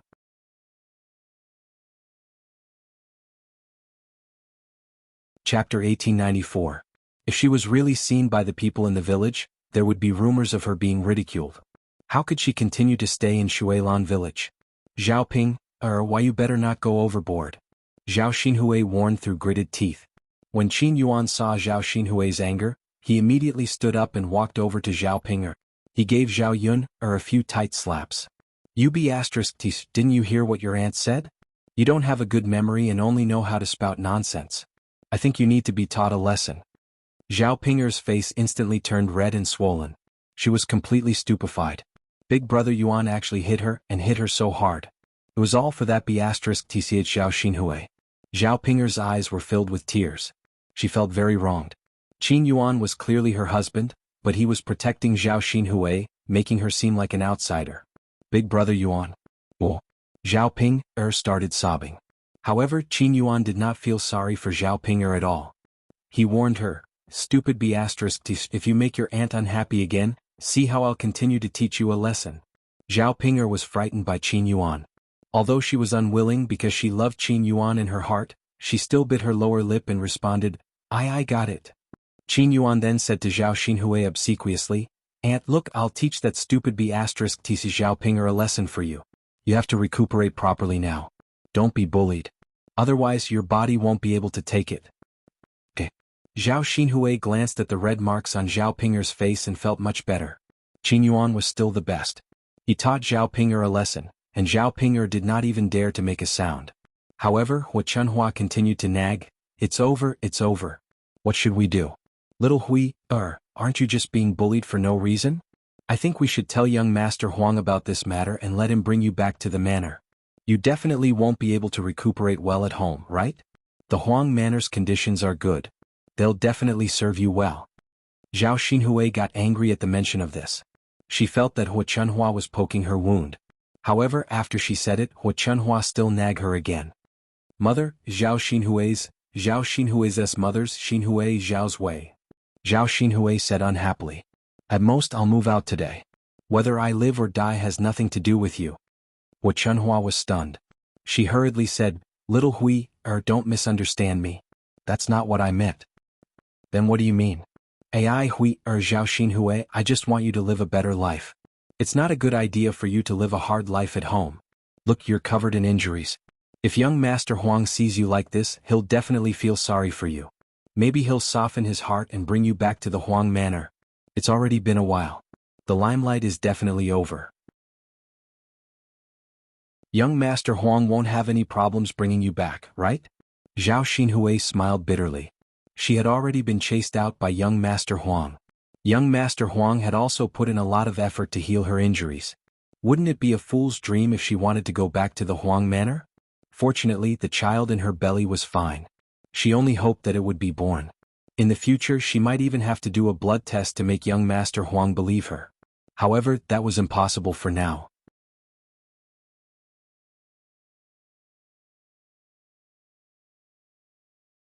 Chapter 1895. Hua Chunhua furrowed her brows when she saw Zhao Xinhui's strange expression. She really couldn't understand why Zhao Xinhui would suddenly act like this. Shouldn't she mention young Master Huang?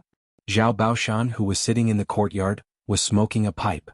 He stopped what he was doing and said impatiently to Hua Chunhua, "The child is injured. What's the point of harping on and on about this? Can't you wait until Hui's injuries are healed? Let Hui decide whether she wants to go to the Huang estate or stay at home. Why are you blindly worrying about this?" After hearing Zhao Baoshan's words, Hua Chunhua's anger subsided a little. After thinking about Zhao Baoshan's words, she nodded and said, all right. Then let Hui rest well. Ai, what should we do with her injuries? I have to make some delicious food for Hui to nourish her body." After saying that, Hua Chunhua wanted to go to the kitchen and get busy. "Auntie, let me send you into the house," Qin Yuan said politely. He was about to carry Zhao Xinhui when Hua Chunhua saw it. She glared at Qin Yuan and reprimanded him. "What are you trying to do, you stinking brat? You're even trying to touch my Hui, Let me tell you, don't even think about having ideas about my Hui, My Hui, isn't someone you can climb up to." After being reprimanded by Hua Chunhua, Qin Yuan was a little embarrassed. However, he knew that Hua Chunhua was speaking the truth. He was indeed climbing up to Zhao Xinhui. Just as Qin Yuan was feeling sad, Zhao Xinhui unhappily retorted to Hua Chunhua, "Mother, what are you talking about? He helped me out of kindness and you're still harping on it? If it weren't for Qin Yuan, I wouldn't have been able to come back today." This. Hua Chunhua hadn't thought of this. What she said just now was indeed a little too much. Zhao Baoshan said, "Hui is right. Old woman, don't make false claims before you figure out the situation. You'll only embarrass yourself if you misunderstand others." Hua Chunhua grunted in response.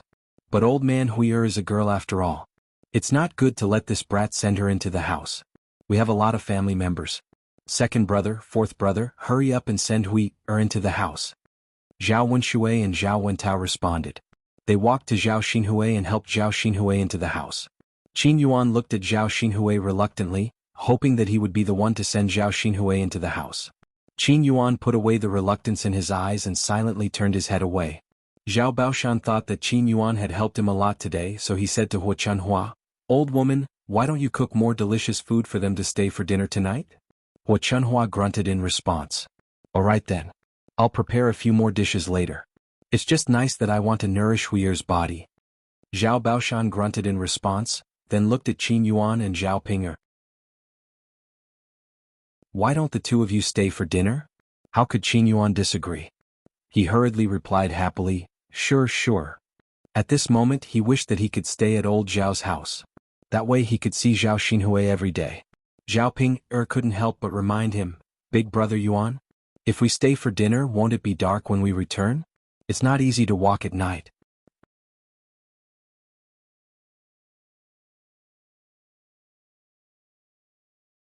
Chapter 1896. "But, if you continue to blabber, do you believe that I won't slap you again?" Qin Yuan reprimanded her sternly. Zhao Ping trembled in fear and hurriedly shut her mouth. "Big brother Yuan. I won't say anything, all right?" Zhao Baoshan took a puff of his pipe and said, "Don't worry. Ping won't be back too late. I'll get your grandmother to cook now. She'll finish eating early and go back. You didn't come here on two legs. Aren't you driving a donkey? Moreover, the sky is getting darker and darker. There's still a long time before it gets dark." After Zhao Baoshan finished speaking, Qin Yuan hurriedly agreed from behind. Yes, yes, yes. Master is right. It's not too late now. Zhao Ping was still resentful in her heart. How could she not know that Qin Yuan was reluctant to leave? When she thought about how Qin Yuan was still thinking about Zhao Xinhui, Zhao Pinger's heart ached terribly. How could there be an aunt and a niece fighting over a man? Weren't they afraid of being laughed at if word of this got out? Yet her aunt was a shameless person. The more Zhao Pinger thought about it, the angrier she got. If Zhao Xinhui really snatched her husband one day, she would definitely kick up a fuss and make sure that Zhao Xinhui couldn't be a person in the village in the future. What the hell was going on? Hua Chunhua hurriedly agreed. All right. I'll go cook now. I'll go to the chicken coop and get an old hen to stew some soup. I think we should buy some longans and brown sugar for Hui to stew. She lost so much blood this time. She needs to recuperate well. Go quickly. Zhao Baoshan waved his hand and urged her. Okay. Hua Chunhua answered with a grin. In the blink of an eye, she arrived at the chicken coop and casually grabbed a fat old hen. When Zhao Wenshui saw this, he instantly felt jealous. His mother was really good to his little sister. She casually grabbed one of the chickens that they had painstakingly raised and gave it to Zhao Xinhui to nourish her body. He thought about how he was caught by Hua Chunhua and scolded for only drinking a bowl of chicken soup last time. It was as if he had done something unforgivable. When he saw Hua Chunhua shaking the old hen in her hand and thought about the taste of the chicken soup, Zhao Wenshui couldn't help but swallow his saliva. He then went up to Hua Chunhua and spoke to Hua Chunhua's. Mother, this old hen can make a lot of soup. Can I have a bowl of soup when the time comes? When she met Zhao Wenshui's expectant eyes, not only did Zhao Wenshui not agree, but he even scolded Zhao Wenshui. You're such a tasty but difficult cook. I didn't see you being so diligent when you were harvesting the vegetable seeds. You even asked your third brother and fourth brother to help you harvest them. Now you have the nerve to ask for chicken soup. When it comes to food, no one is as enthusiastic as you. After being scolded by Hua Chunhua, Zhao Wenshui felt embarrassed. However, he continued to think about Hua Chunhua's chicken soup. Since the banquet, he hadn't eaten anything good. Now he only felt that his mouth was tasteless and wanted to eat something with meat. Chicken soup was the best. With a layer of butter floating on top, it was fragrant and delicious. Knowing that Hua Chunhua definitely didn't want to give him chicken soup because she couldn't bear to part with it, Zhao Wenshui hurriedly said, Mother, I won't drink your chicken soup for free. I'll pay you. Your son hasn't eaten anything good for a long time. Can't you give me a bowl of chicken soup? Hua Chunhua rolled her eyes and said, Okay, for copper coins per bowl.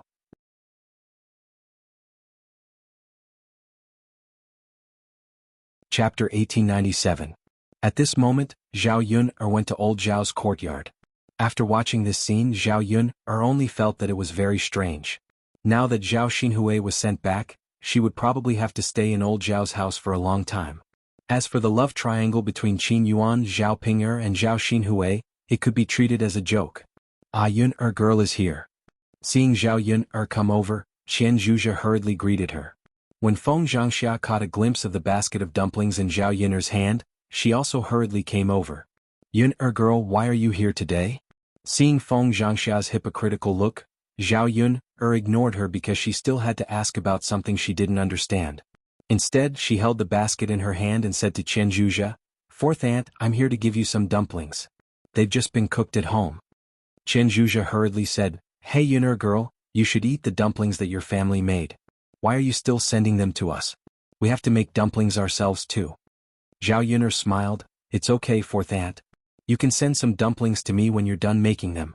You can have a taste of my dumplings first. Feng Zhangxia hurriedly agreed, That's right, fourth sister-in-law. Since Yun girl is sending them over, you should just accept them. Why are you delaying it so much? Feng Zhangxia was afraid that Qian Zhuzha would be too embarrassed to ask for them if she had already rejected them. Otherwise, wouldn't it seem that she was too greedy? But then again, my family may not be making dumplings today. Fourth sister-in-law, when your family makes dumplings, remember to send some to me to try. Zhao Yun couldn't help but roll her eyes. How could there be such a person? She only knew how to think about other people's things, but she was stingy.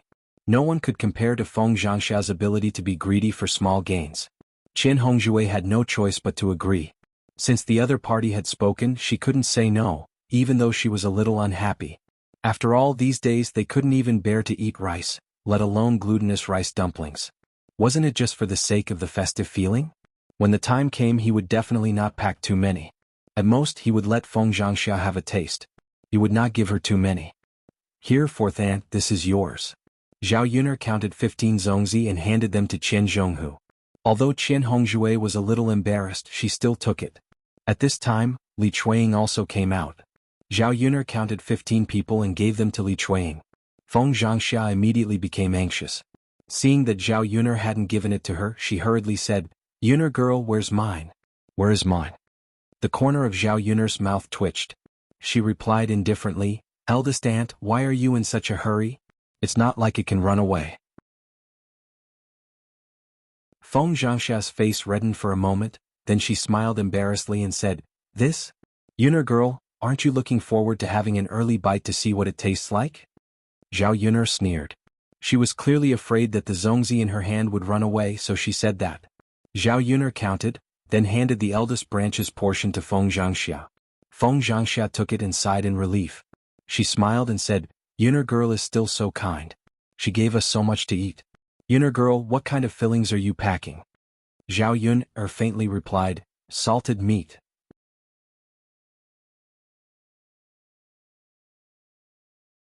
Chapter 1898. Thinking about it, Zhao Yuner's family was indeed a bit rich. They must have spent a lot of money to make so many meat dumplings. Their family had gotten 15 meat dumplings for free, so they really made a profit. Feng Zhangxia smiled and said, meat dumplings are good. I've only eaten them once in my family's dozens of years of life, and I still miss the taste. I didn't expect that thanks to Yuner, I can eat them again today." Zhao Yuner ignored Feng Zhangxia and sent the remaining 15 meat dumplings to Huachenhua. Feng Zhangxia was even more embarrassed. After a while, she hurried into the room with the meat dumplings in her hand to let the men and Shen Pan taste them. After all, they were good things. Although Huachenhua and Zhao Yuner didn't get along, when Zhao Yuner sent meat dumplings over this time, her expression became much better. She also pretended to be amiable towards Zhao Yuner. "Yuner actually sent meat dumplings over. And my father asked me to send them over. He said that it's the holidays so that you and grandfather can try some dumplings." Zhao Yuner didn't take credit and directly pushed the matter to Zhao Wenhua. After hearing Zhao Yuner's words, Zhao Baoshan continued to smoke and said, "Third brother is a filial son. In our family only third brother and fourth brother are the most filial. The others aren't anything good." Zhao Baoshan's words were straightforward and clear. Huachenhua replied, "Third brother and fourth brother are indeed more filial than the other two. Especially this second brother who only knows how to eat and be lazy all day long. We're old now, so we can't count on him. It's already a good thing that he doesn't come over to ask for food. It was fine in the past, but after we split from the family, we can't control him anymore. He doesn't even farm his own family's land. I don't know what he wants to do." Just as she was scolding him, Zhao Wenshui came out of the room with some money. He looked at Huachenhua bitterly and muttered, "Mother, how can you say that about me?" Zhao Baoshan was still angry at Zhao Wenshui for not collecting the vegetable seeds.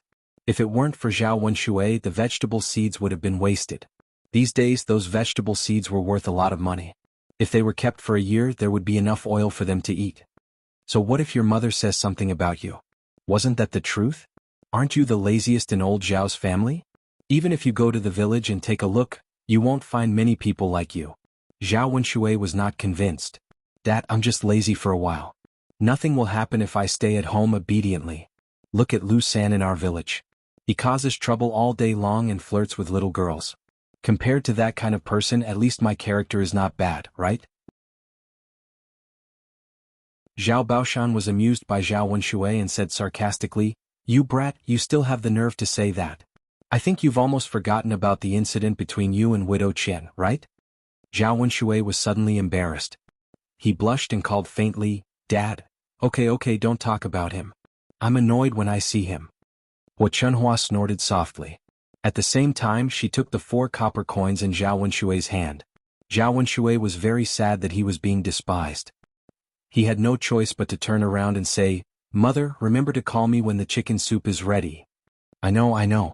Huachenhua waved her hand impatiently. When he turned around, he suddenly caught a glimpse of the zongzi in Li Chuiying's hand. He rushed to Li Chuiying and grabbed them all. He complained, "You're really a woman. Why didn't you call me out to eat such good food?" You're tuning in to the Han Lee's Wuxia Adventures YouTube channel. We're so grateful for your support, and don't forget to subscribe to join us on this incredible journey through captivating stories. Your generosity through donations truly makes a world of difference, as it's the primary source of revenue that allows me to expand and enhance this channel for you. Thank you from the bottom of my heart for being a part of this adventure.